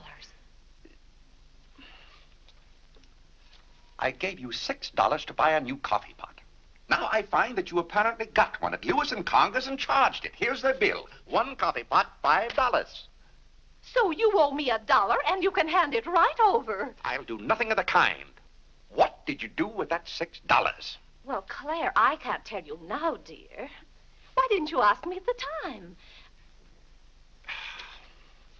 I give up. Wait a minute. I spent $4.50 for that new umbrella. Now we're getting somewhere. One umbrella, $4.50. And that must have been the week I paid Mrs. Tobin for 2 extra days washing. Mrs. Tobin. That's $2 more. $2. That makes $6.50, and that's another 50 cents you owe me. I don't owe you anything. What you owe me is an explanation of where my money's gone. I do the best I can to keep down expenses. You know yourself, Cousin Phoebe spends twice as much as we do. Don't talk to me about your cousin Phoebe. You talk about your own relatives enough. That's not fair, Vinny. When I talk about my relatives, I criticize them. I can't even speak of Cousin Phoebe. You can speak of her all you want to. But I won't have Cousin Phoebe or anyone else dictating to me how to run my house. I didn't say a word about her dictating. Claire, you know she isn't that. You said... Well, I don't know what you said now. You never stick to the point. Now, we're going over this account book, item by item. I find here a bill for $38. I don't know what you expect of me. I tire myself out chasing up and down those stairs all day long, trying to look after your comfort, to bring up our children. I do the mending and the marketing. Now you want me to be an expert bookkeeper, too.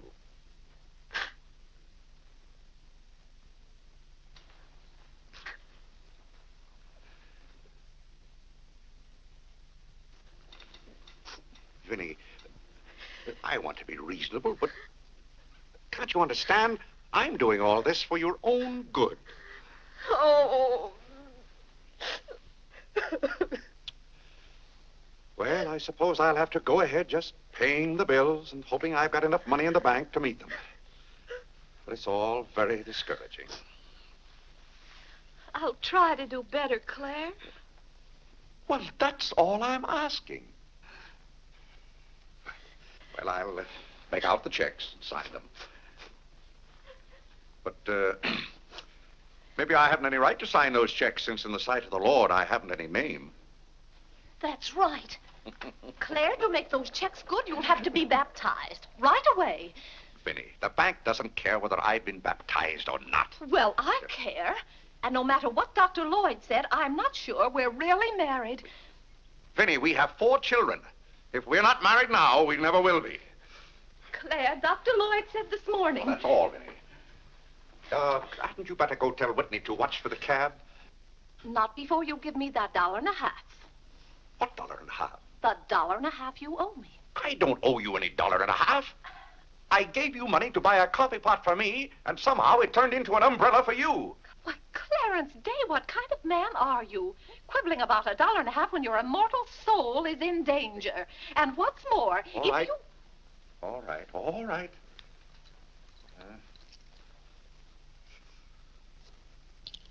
Thank you, Claire. Now the accounts are all straight again.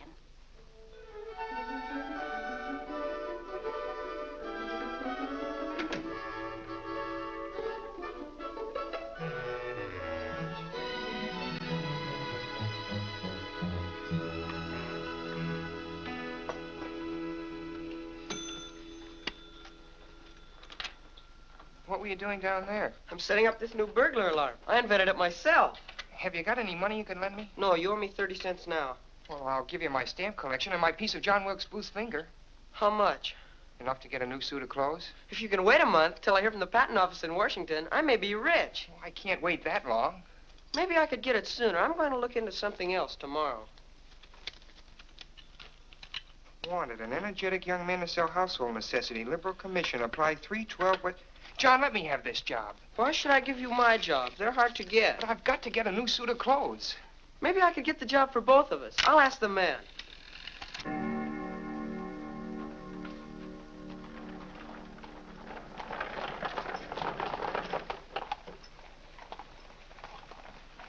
The cab's here, Father. Oh, thank you, Whitney. Vinny, Cora, the cab's here. John, go up and get their bags. Yes, sir. Here's the lunch for the train, sir. Take it out to the cab. Who's that one? It's Ellen. Delia left yesterday. I don't know where your mother finds them. Now, Vinny, don't you let Clara worry about us. We have plenty of time. Take the bags right on out, John. Yes, sir. Well, goodbye, Clarence. It was so nice to see you Goodbye, again. Cousin Cora. Goodbye, Whitney. Now, you be a good boy. Goodbye, Cousin Cora. Goodbye, Harlan. Goodbye. Keep out of mischief. Come along, everybody. Don't keep the cab waiting. Cabs cost money. If there's one thing Mr. Day can't stand, it's to keep a cab waiting. If there's any waiting to do, there's a waiting room at the Grand Central Depot just for that. Mary, aren't you even going to shake hands with me? I don't think I'd better. You may remember that when I get too close to you, you feel contaminated. Mary, you're going to write to me, aren't you? Are you going to write first? No, Mary. There are times when a man must be firm. Mary, Mother says you better hurry out before Father starts yelling. It's Sunday. Goodbye, John. I'm very happy to have made your acquaintance. Thank you. May I help you? No, thank you. Take care of yourself. Goodbye, Mr. Day. Goodbye, Mary. Goodbye, Mrs. Day. I've had a wonderful Goodbye, time. Mary. Thank you. Bye-bye. Goodbye. Goodbye, Cousin Claire. Goodbye, Cora. Goodbye, Cora.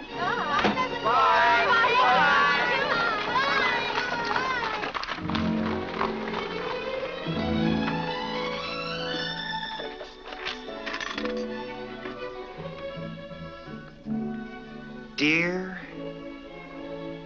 Mary. My duty toward my neighbor is to love him as myself and to do to all men as I would they should do unto me. Has Father gone to the office yet? Come on, let's go to the ball field. I've got to guard this box till John comes back. It's his burglar alarm. It wouldn't work, so he fixed it. We're going to put it back in the dining room after Father goes to the office. Are there burglars around? Everywhere. Oh. To love, honor, and succor my father and my mother. Why do you have to learn that? Because if I don't, I'll go to hell. Father's going to hell. He is not. Yes, he is, because he isn't baptized. He'll go to hell and burn for 1,000 years. He won't. He won't. He'll be in a lake of fire and brimstone, and 1,000 devils with pitchforks will be poking at him. No, Mother, don't let the... Father will hear you. No, I don't. Oh, come on, ye faithful. Oh, come on, ye faithful. That noise. Just singing, Father. You boys be quiet. You know your mother isn't feeling well. Yes, Father.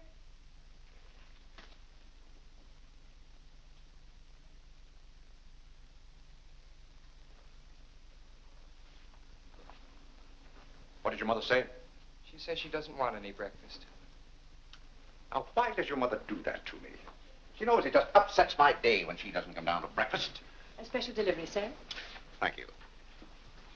Thank you. Where's John this morning? Well, John had his breakfast early, Father, and went out to see about something. See about what? Well, John and I thought we'd work this summer and earn some money. Good. Work never hurt anyone. It's good for them. But if you're going to work, work hard. King Solomon had the right idea about work. Whatever thy hand findeth to do, Solomon said, do thy doggonedest. Well, I don't understand this at all. Here's a letter from some woman I never even heard of. Oh, Father. Oh, Gad! What is it, Father? This woman claims that she sat on my lap and that I didn't like it. Huh. What's that word? No, that one down there. It looks like curiosity. Oh. I only opened your letter as a matter of curiosity. Huh. Yes, go on. Why, this gets worse and worse. It just turns into a lot of sentimental, lovey-dovey mush. Cha! If this is someone's idea of a practical joke. What's the matter, Claire? What's wrong? Nothing wrong. Just a fool letter. How are you feeling, Vinny? I thought you needed me. If you don't, I'll go back to bed. Oh, no. Come sit down and get some food in you. Do you good. Build up your strength. Yeah, here, sit down. Here, what's this one's name? Nora. Nora, get Mrs. Day some bacon and eggs. No, Nora. No, bring me a cup of tea up to my room. Yes, ma'am. Oh, Vinny, it's just weak to give in to an ailment. I notice when you have a headache, you yell and groan and swear enough. Well, that's to prove to the headache that I'm stronger than it is. I think I've caught some kind of germ. Some of my friends have had to send for the doctor. The doctor? Oh, poppycock. But Claire, dear, when people are ill, you have to do something. Certainly I have to do something. Cheer them up. That's the way to cure them. How would you go about cheering them up? I tell them, bah.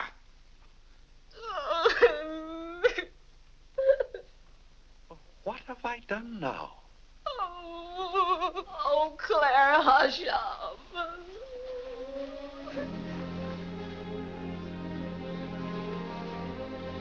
Hey, I didn't mean to upset you.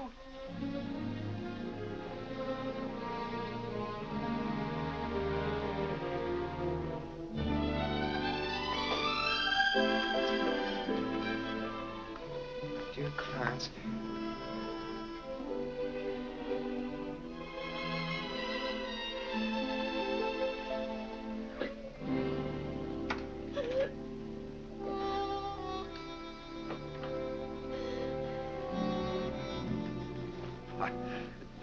I was just trying to help you. You know, when you take your bed, I have a confounded lonely time around here. So when I see you getting it into your head that you're not feeling well, I want to do something about it. But just because some of your friends have given into this, no reason why you should imagine you're ill. Claire, stop. Get out of this house and go to your office.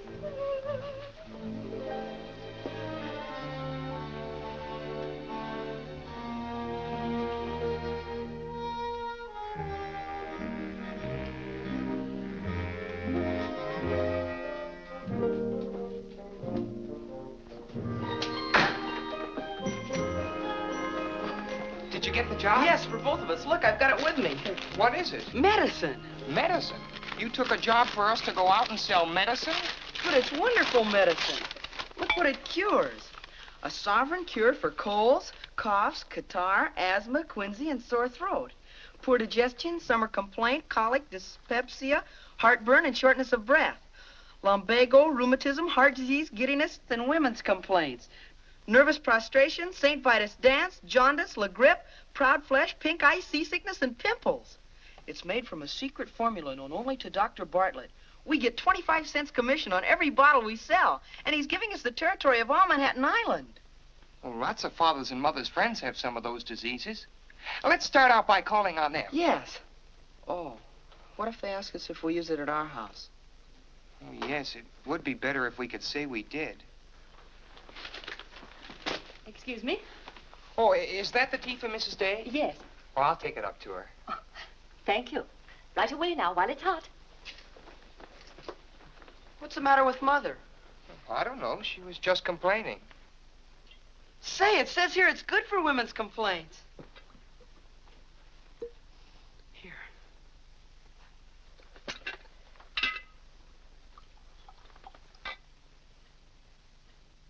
Yes, sir. Chesapeake and Ohio and 8. New York Central, 3/4. I'd like to see Mr. Day about those Morris and Essex bonds. Today's very busy this morning. You'll have to wait.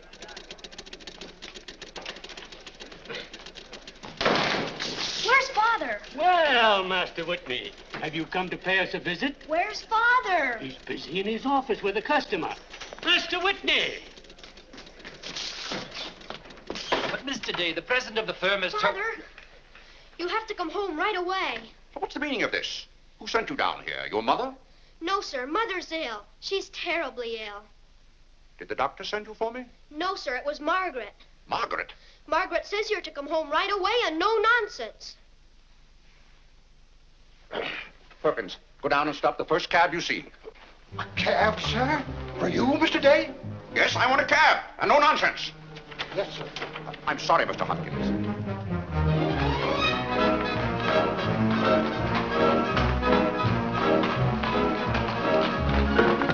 Confound you, can't you go any faster? All right. Get up. Get up there, do you hear me? Get up!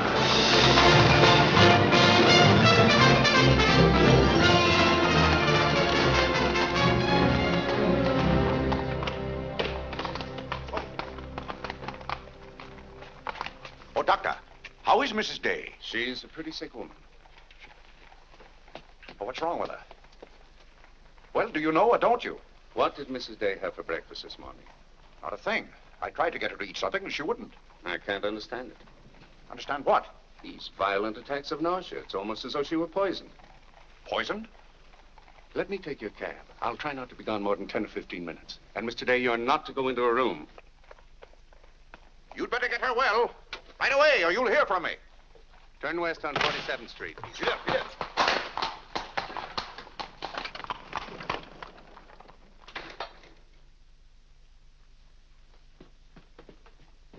How is Mother? I don't know. Well, she better be good and sick, or Father may be mad at me for getting him up here. Especially in a cab. Has your father come? Yes, just now. Where are you going, Margaret? I have to go for the minister.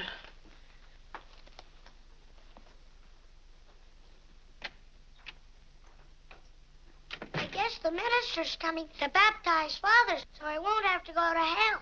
You can't be baptized in a house. You've got to have water. We have lots of water. Not the right kind.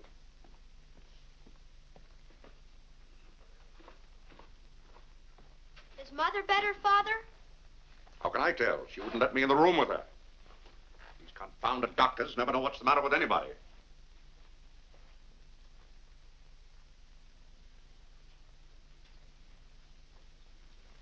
Father, Yes? Mother's going to get well, isn't she? Of course she's going to get well. Father, may we come in? It's lonesome without Mother. Yes, it is, Harlan. It's lonesome. Come in, boys.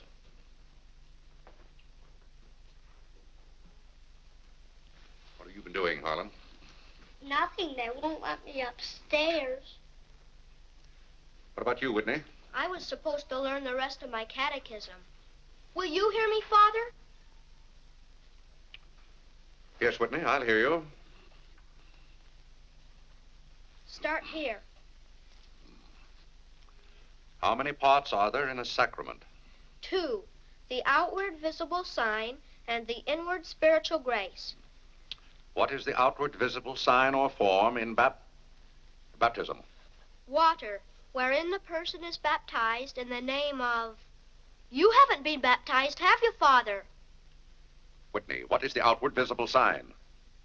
Water, wherein the person... You don't know it well enough, Whitney. You'd better go and study it some more. You want me to read to you, Harlan? Father, are they going to put you into hell? Whitney, take Harlan with you.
What's the world coming to?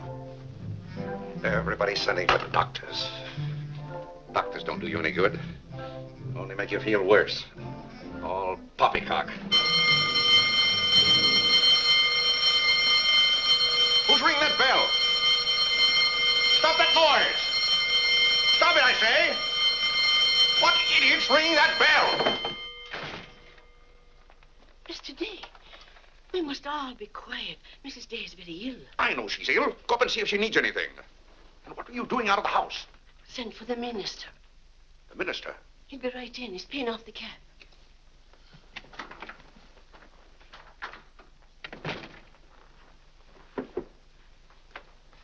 I was deeply shocked to learn the serious nature of Mrs. Day's illness.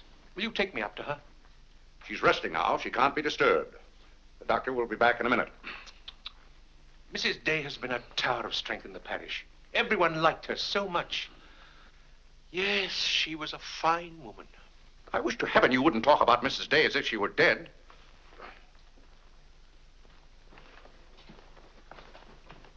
Is the doctor back yet? No. Does she need him? Well, she's kind of restless. She's talking in her sleep and twisting and turning.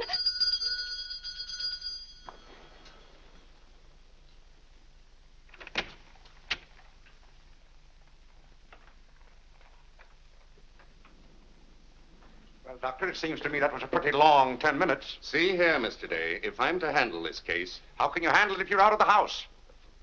Who is this? It's Dr. Summers. How do you do? I felt that Mrs. Day's condition warranted my getting Dr. Summers here as soon as possible for consultation. I hope that meets with your approval. Why, yes, of course. Anything that can be done. Upstairs, Doctor. Pardon me.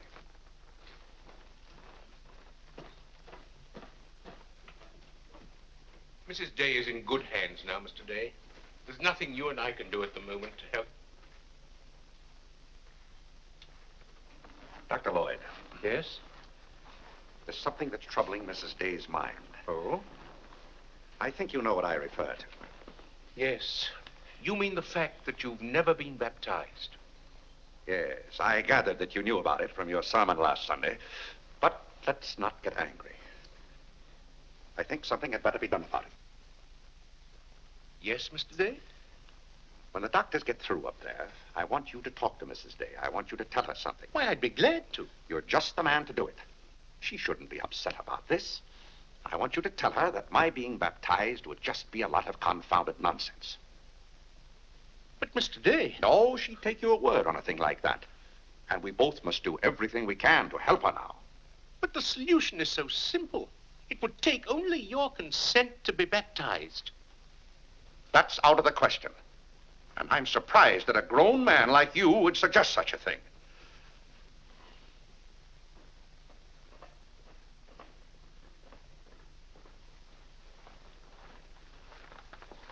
Well, Doctor, how is she?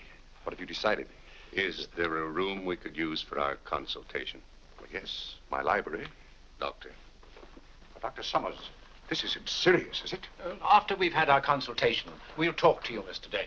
But surely you Rest assured, Dr. Summers will do everything that is humanly possible. We'll try not to be long.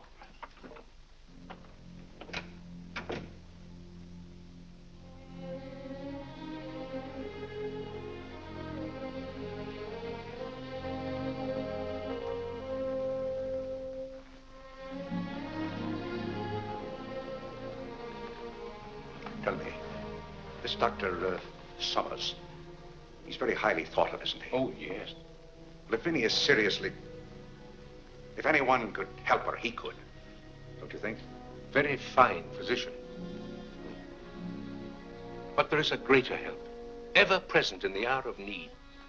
Let us turn to him in prayer. Let us kneel and pray.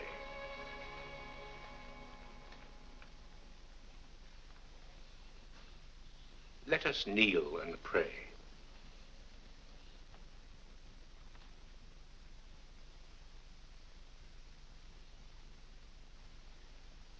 O Lord, look down from heaven.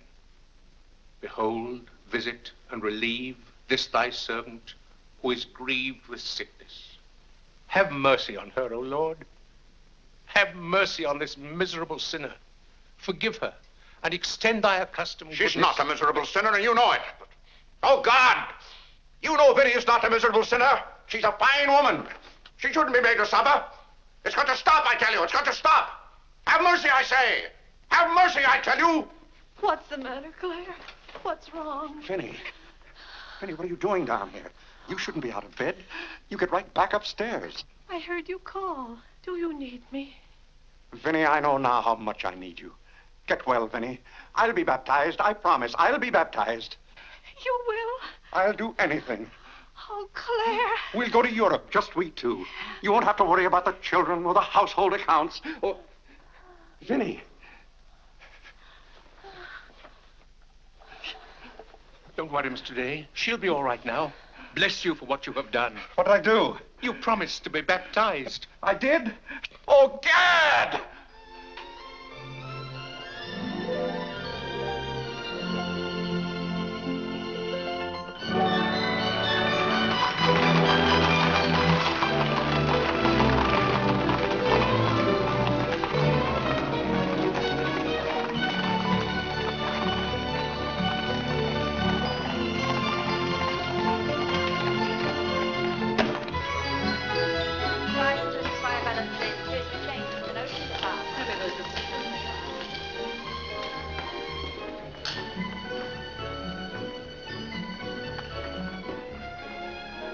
Isn't it drafty here, Mother?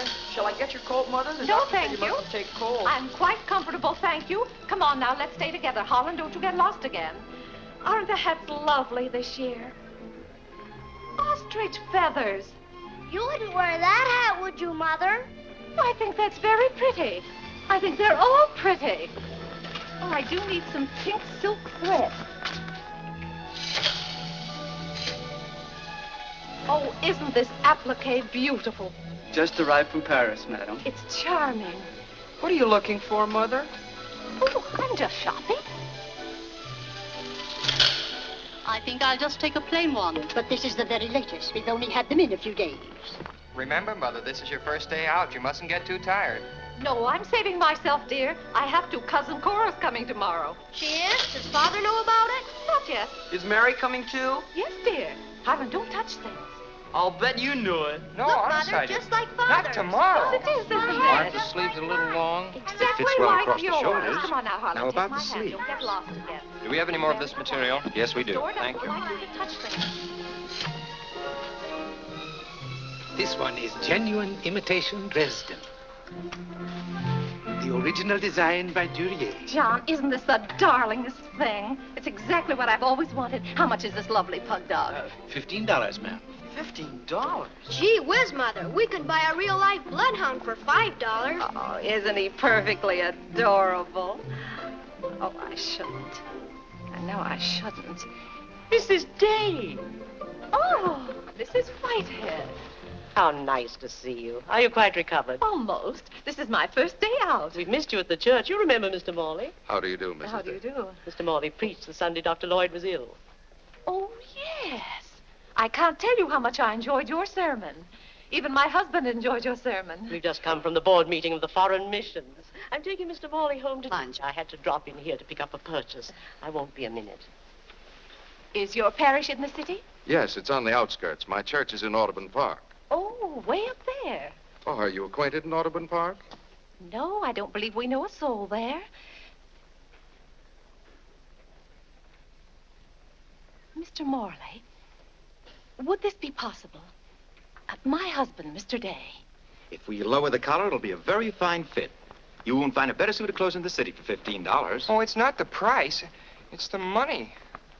Thank you for holding it for me. You're welcome. Goodbye, Mrs. Day. I hope we meet again soon. Goodbye. It was very pleasant meeting you again. I think it was divine providence. I shall be delighted to be of service. Goodbye, Mr. Morley. Goodbye.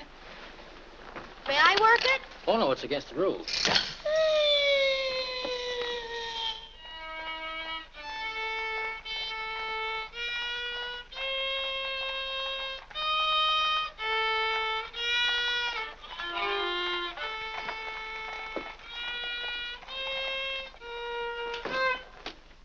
Hello. What did you bring home more medicine for? Dr. Bartlett paid us off, didn't he? Oh, yes. Oh, Jiminy, you scared me. I've got to take $15 right down to McCreary's. I bought a suit there this morning, and I said I'd have the money this afternoon. Gee, that's too bad. What's too bad? Well, you see, Clarence... What? Dr. Bartlett paid us off in medicine. Oh, God! Well, he thanked us, too, for our services to mankind. But my suit, I've got to have it tomorrow. And besides, they're making the alterations. I've got to have $15. Maybe you could offer them 15 bottles of medicine. Oh, they wouldn't take it. McCreary's don't sell medicine. Father. Vinny, I'm home. Good afternoon, sir. How's your mother, Clarence? Oh, the ride this morning did her a lot of good. She'll be well enough to go to church with us next Sunday. Ah, fine. Oh, Father, have you noticed I haven't been kneeling down in church lately? Don't let your mother catch you at it. Then I have to have a new suit of clothes right away. That doesn't make sense. I can't do anything in your clothes that you wouldn't do. Well, if my old clothes make you behave yourself, I don't think you ought to wear anything else. Oh, no, you're you and I'm me. I want to be myself. I mean, suppose I should want to kneel down in front of a girl. Why, in heaven's name, should you want to do a thing like that? Well, I've got to propose to a girl sometime. Clarence. Well, not right away, but for $15 I can get a good suit of clothes. Clarence, you're beginning to talk as crazy as you... Hello, Vinny. You're feeling better today, huh? Much better, thank you, Claire. You don't have to hurry home from the office every day like this. With business the way it is, there's no use going to the office at all. Yes, you do look better, Vinny. What did you do today? Well, I got a carriage and took the boys for a ride, and we stopped in at McCreary's. And, oh, Claire, I've the most wonderful news for you. Who do you think I met? Mr. Morley. Morley? Never heard of him. Remember that nice young minister who substituted for Dr. Lloyd one Sunday? Oh, yes. Bright young fellow. Preached a good, sensible sermon. Short one, too. Ought to be more ministers like him. Well, Claire, his parish is in Audubon Park. You know, way up above Harlem. Nobody knows you up there. You'll be perfectly safe. Safe? Vinny, what the devil are you talking about? I've gone all over everything with Mr. Morley, and he's agreed to baptize you. Oh, he has. The young whippersnapper. Very nice of him. We can go up there any morning. We don't even have to make an appointment. Who said I was going to be baptized at all? Why, Claire, you did. Now, Vinny. You gave me your promise, your sacred promise. You said I'll be baptized. I promise I'll be baptized. Well, what if I did? Claire, aren't you a man of your word? Vinny, we all thought you were dying. So naturally I said that to cheer you up. As a matter of fact, the doctor told me that's what cured you. Well, it seems to me pretty ungrateful of you to press this matter any further. My being well has nothing to do with it. You gave me your word. You gave the Lord your word. And you're going to march yourself up to Mr. Morley's church some morning before you go to the office and be christened. If you think for 1 minute... What in the name of heaven is that? If you think I'm going to let you add the sin of breaking your solemn and sacred promise... I demand to know what that repulsive object is. It's perfectly plain what it is. It's a pug dog. What is it doing in this house? I wanted it and I bought it. You spent good money for that? Claire, don't try to change the subject. How much did you pay for that atrocity? I didn't pay anything for it. I charged it. Charged it, I might have known. How much was it? $15. $15? Claire. For that eyesore? Don't you call this lovely work of art an eyesore? It will look beautiful sitting on a red cushion by the fireplace in the living room. If that sits in the living room, I won't. Furthermore, I don't even want it in the same house with me. Get it out of here. Claire, you're not going to get out of this room until you set a date for your baptism. I'll tell you one thing. I'll never be baptized as long as that hideous monstrosity is in this house. All right. All right. Clarence. That pug dog goes back this afternoon, and he's christened first thing in the morning. You heard him, didn't you, Clarence? You heard him say that he'd be baptized as soon as I got this pug dog out of the house. You hurry right back to McCreary's with it, and be sure they credit us with $15. Oh, Mother, while we were at McCreary's, I happened to see a suit I'd like very much, and the suit was only $15. Well, Clarence, I'm afraid your suit will have to wait until after I get your father christened. Well, no, I meant that since the suit cost just the same as the pug dog, if I exchange the pug dog for the suit... Why, yes. Then the suit wouldn't cost your father anything. Why, how bright of you, Clarence, to think of that. I'd better start right away before McCreary's closes. Yes. Now, let's see. If we're going to take your father all the way to Audubon Park... Clarence, on your way back, you stop at the livery stable and tell them to have a cab here at 8 o'clock tomorrow morning. Mother, a cab? Do you think you ought to? We can't walk all the way to Audubon Park. But you know what a cab does to Father. This is a very important occasion. All right. Get one of their best cabs, the kind they use at funerals. Well, those cost $2 an hour, and if Father gets mad... Well, if your father starts to argue in the morning, you remember. Oh, he agreed to it. We both heard him.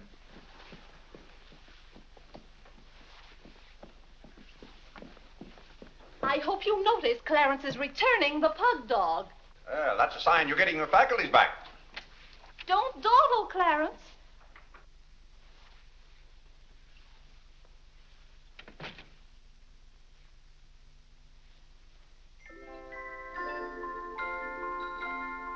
Come to me, sweet Marie, not because your face is fair, dear to see. Vinny, it's good to hear you singing again. But your smile so pure and sweet makes my happiness complete, makes me falter at your feet, sweet Marie. Oh, on the way uptown, I stopped in at Tiffany's and bought you a little something. Thought you might like it. Claire! What a beautiful ring! I'm glad if it pleases you. Oh, Claire, how sweet of you. I don't know how to thank you.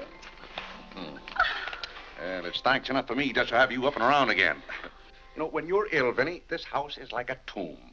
There's no excitement. That's the loveliest ring you ever bought me. Now that I have this, you needn't buy me any more rings. Well, if you don't want any more... What I'd really like now is a nice diamond necklace. Vinny, do you know how much a diamond necklace costs? Yes, I know, Claire, but don't you see, your giving me this shows I mean a little something to you. Now, a diamond necklace. Good heaven. If you don't know by this time how I feel about you. Well, we've been married for 20 years, and I've loved you every minute of it. What did you say, Claire? I said we've been married for 20 years, and I've loved you every minute of it. But if I have to buy out jewelry stores to prove it, if I haven't shown it to you in my words and actions, I might as well... Well, what have I done now? It's all right, Claire. I'm just so happy. Happy? You said you loved me. And this beautiful ring, that's something else I didn't expect. Oh, Claire, I love surprises. But that's another thing I've never understood about you, Vinny. Now, I like to know what to expect. Then I'm prepared to meet it. Yes, I know, Claire, but life would be pretty dull if we always knew what was coming. Well, it's certainly not dull around here. In this house, you never know what's going to hit you tomorrow.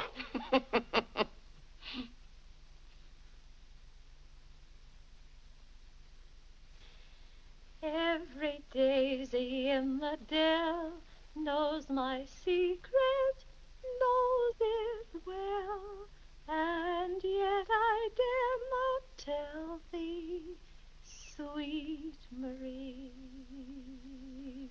sweet Marie, Sweet Marie, come to me, come to me. not because your face is fair, love to see. Love to see. Every daisy in the dell knows my secret, knows it well, and yet I dare not tell thee, sweet Marie.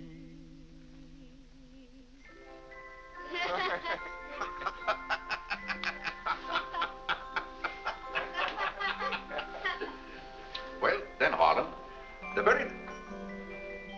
Who are you? What's your name? Margaret, sir.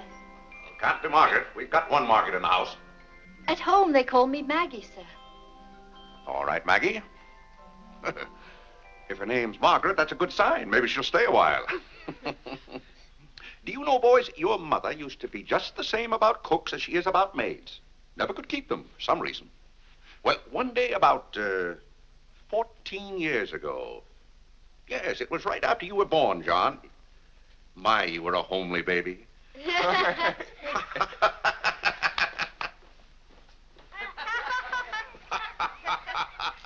you, Margaret. Good morning, boys. Good morning, Good morning, Mother. Good morning, Claire. Morning, Vinny. Why, you look as though you were dressed for a wedding. Do I, dear? Yes. Have a good night? Yes, thank you, Claire. Sit down, Vinny. Sit down, boys. Oh, thank you, Clarence. Well, seems to me everyone's all dressed up this morning. What's on the program for this fine day? Well, this afternoon, May Lewis's mother is giving a party for everyone in May's dancing class. Harlan's going to that. I don't want to go, Mama. Harlan, don't you want to go to a party and get ice cream and cake? May Lewis always tries to kiss me. When you get a little older, you won't object to girls wanting to kiss you. Will he, Clarence?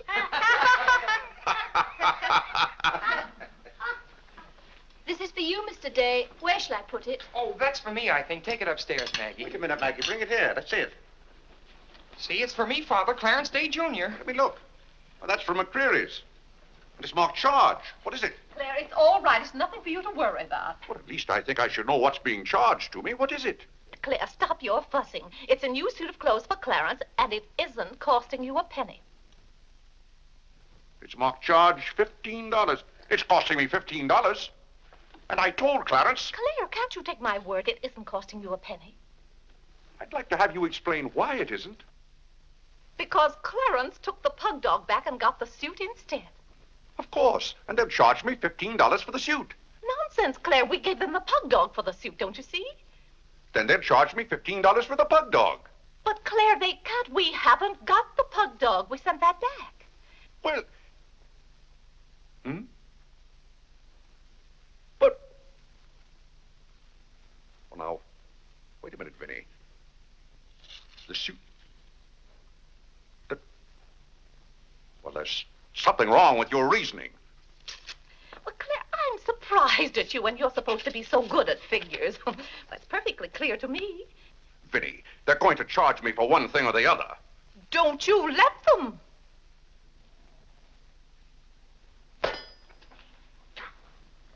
Well, McCreary's aren't giving away suits and they aren't giving away pug dogs. Why, it should be clear to a child that if Clarence sent the pug dog back, they...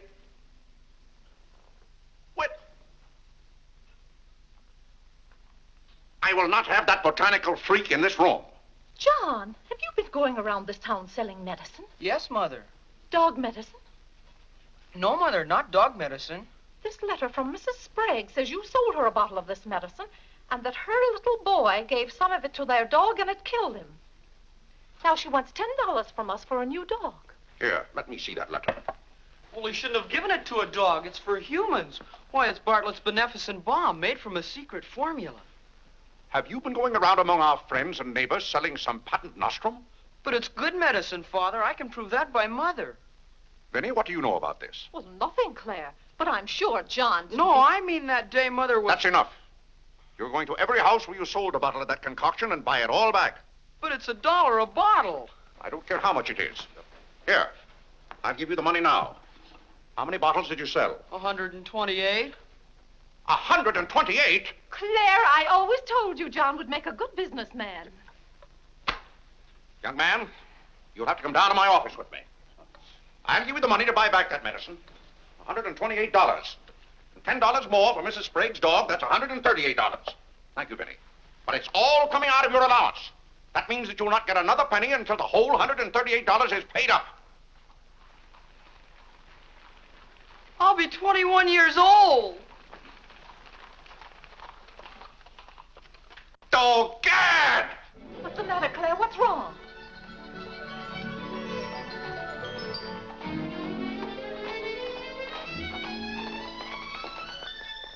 Those gypsies are back. Don't anyone answer the door. They're moving in on us again, bag and baggage. I won't have it, I tell you. I won't have it. Now, Claire. Don't let them in. Claire, hush up. They'll hear you. Tell them to get back in that cab and drive right on to Ohio. As if we could turn our own relatives away. But they're extravagant enough to take cabs when horse cars run right by our door. And now you be quiet and behave yourself. John, come help with the baggage. Why did they always have to pounce on us without any warning? Cora, Mary. Well, it's so good to have you back again. How are you, Vinny? We've been so worried about you. Oh, I'm fine now. Did you have fun in Springfield? Was it? John.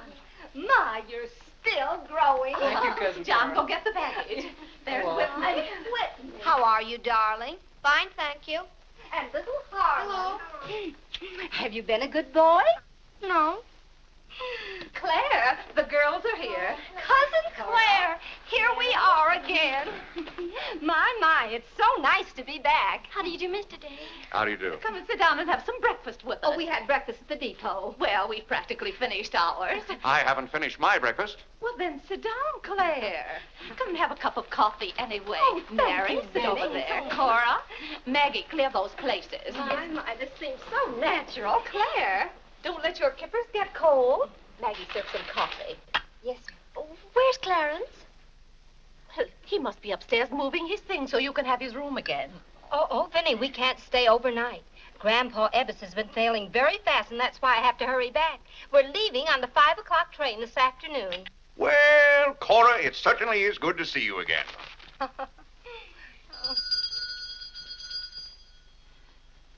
Well, who can that be? Well, this time it can't be another special delivery letter for Clarence. While you were in Springfield, our postman was kept pretty busy. It's the cab, ma'am. Cab? What cab?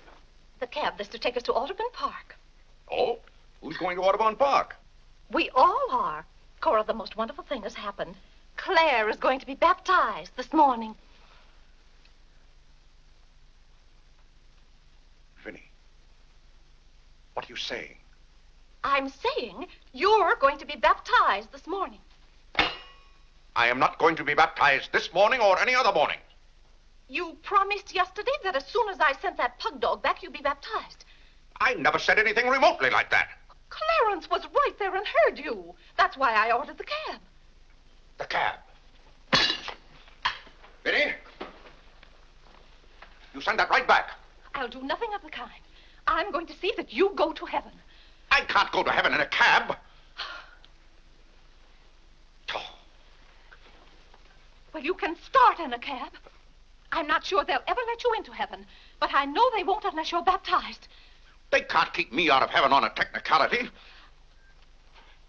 Claire, stop quibbling. You may as well face it. You've got to make your peace with God. Until you stirred him up, I had no trouble with God. Harlan, Whitney, come get your Sunday hats. Clarence, John. Yes, Mother? Hurry, we're ready to go. Oh, my prayer book. Harlan, come let me fix your tie. Vinny, are you mad? Was it your plan that my own children should witness this indignity? Why, Claire, they'll be proud of you. I suppose Harlan is to be my godfather. Vinny, I won't go through with this thing. That's final. Claire, dear, if you feel that way about it. I do. Then we won't take the children with us. I'm not talking about the children. I'm ready, Mother. Oh, John. Vinny, I haven't time for anything like that this morning. I've got to take John down to my office with me and give him the money to buy back that dog medicine. But it wasn't dog medicine, sir. Young man, we're starting downtown this minute. You'll do no such thing. You gave me your sacred promise that day I almost died. Yes, and she would have died if we hadn't given her some of that medicine. That proves it's good medicine. You gave your mother some of that dog medicine? John, you didn't. Yes, we did, Mother. We put some in your tea that morning. Oh, John. Do you realize you might have killed your mother? You did kill Mrs. Sprague's dog. John, I'll have to give considerable thought as to how you're to be punished for this. But Claire... No, Vinny. When I think of that day, why, we might have lost you. You're all right now, thank heaven. But what I went through that afternoon, the way I felt, I'll never forget it. You've forgotten it already. What do you mean? That was the day you gave me your sacred promise. Yes, but I wouldn't have given you my promise if I hadn't thought you were dying. And you wouldn't have almost died if John hadn't given you that dog medicine. Don't you see? Well, the whole thing is illegal. Suppose I had died. It wouldn't make any difference to you. You don't care whether we meet in heaven or not. You don't care whether you ever see me and the children again. Now, Vinny, you're not being fair to me. It's all right, Claire. If you don't love us enough, there's nothing we can do about it. But that has nothing to do with it. I love my family as much as any man. All my life I struggled and worked just to... Gad, there's that cab.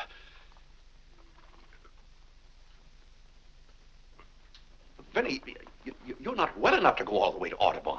Oh, I'm well enough if we ride. But that trip would take all morning. And those cabs cost $1 an hour. This is one of their best cabs. This costs $2 an hour. Well, then why aren't you ready? Get your hat on. Oh, tarnation! Hallelujah! Amen! Young lady, if it hadn't been for you, no one would have known whether I was baptized or not.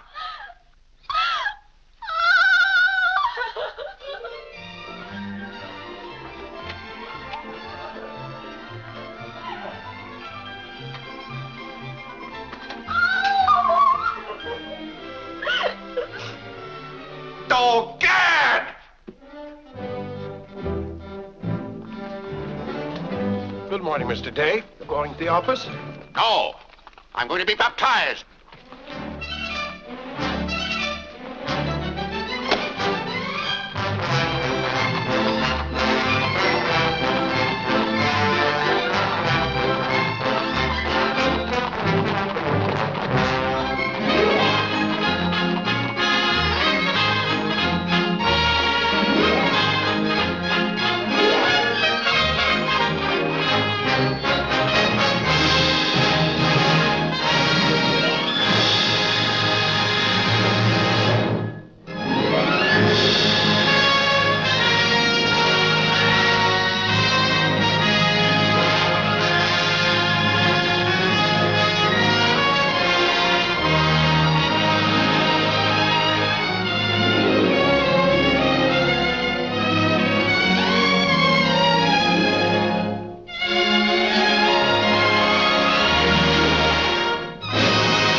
I would like to give special thanks to the Healthy Living Grant from the City of St. Louis Park for sponsoring the movie, and also to ParkTV15 and to John McHugh the community TV coordinator, who did a wonderful job in putting this together.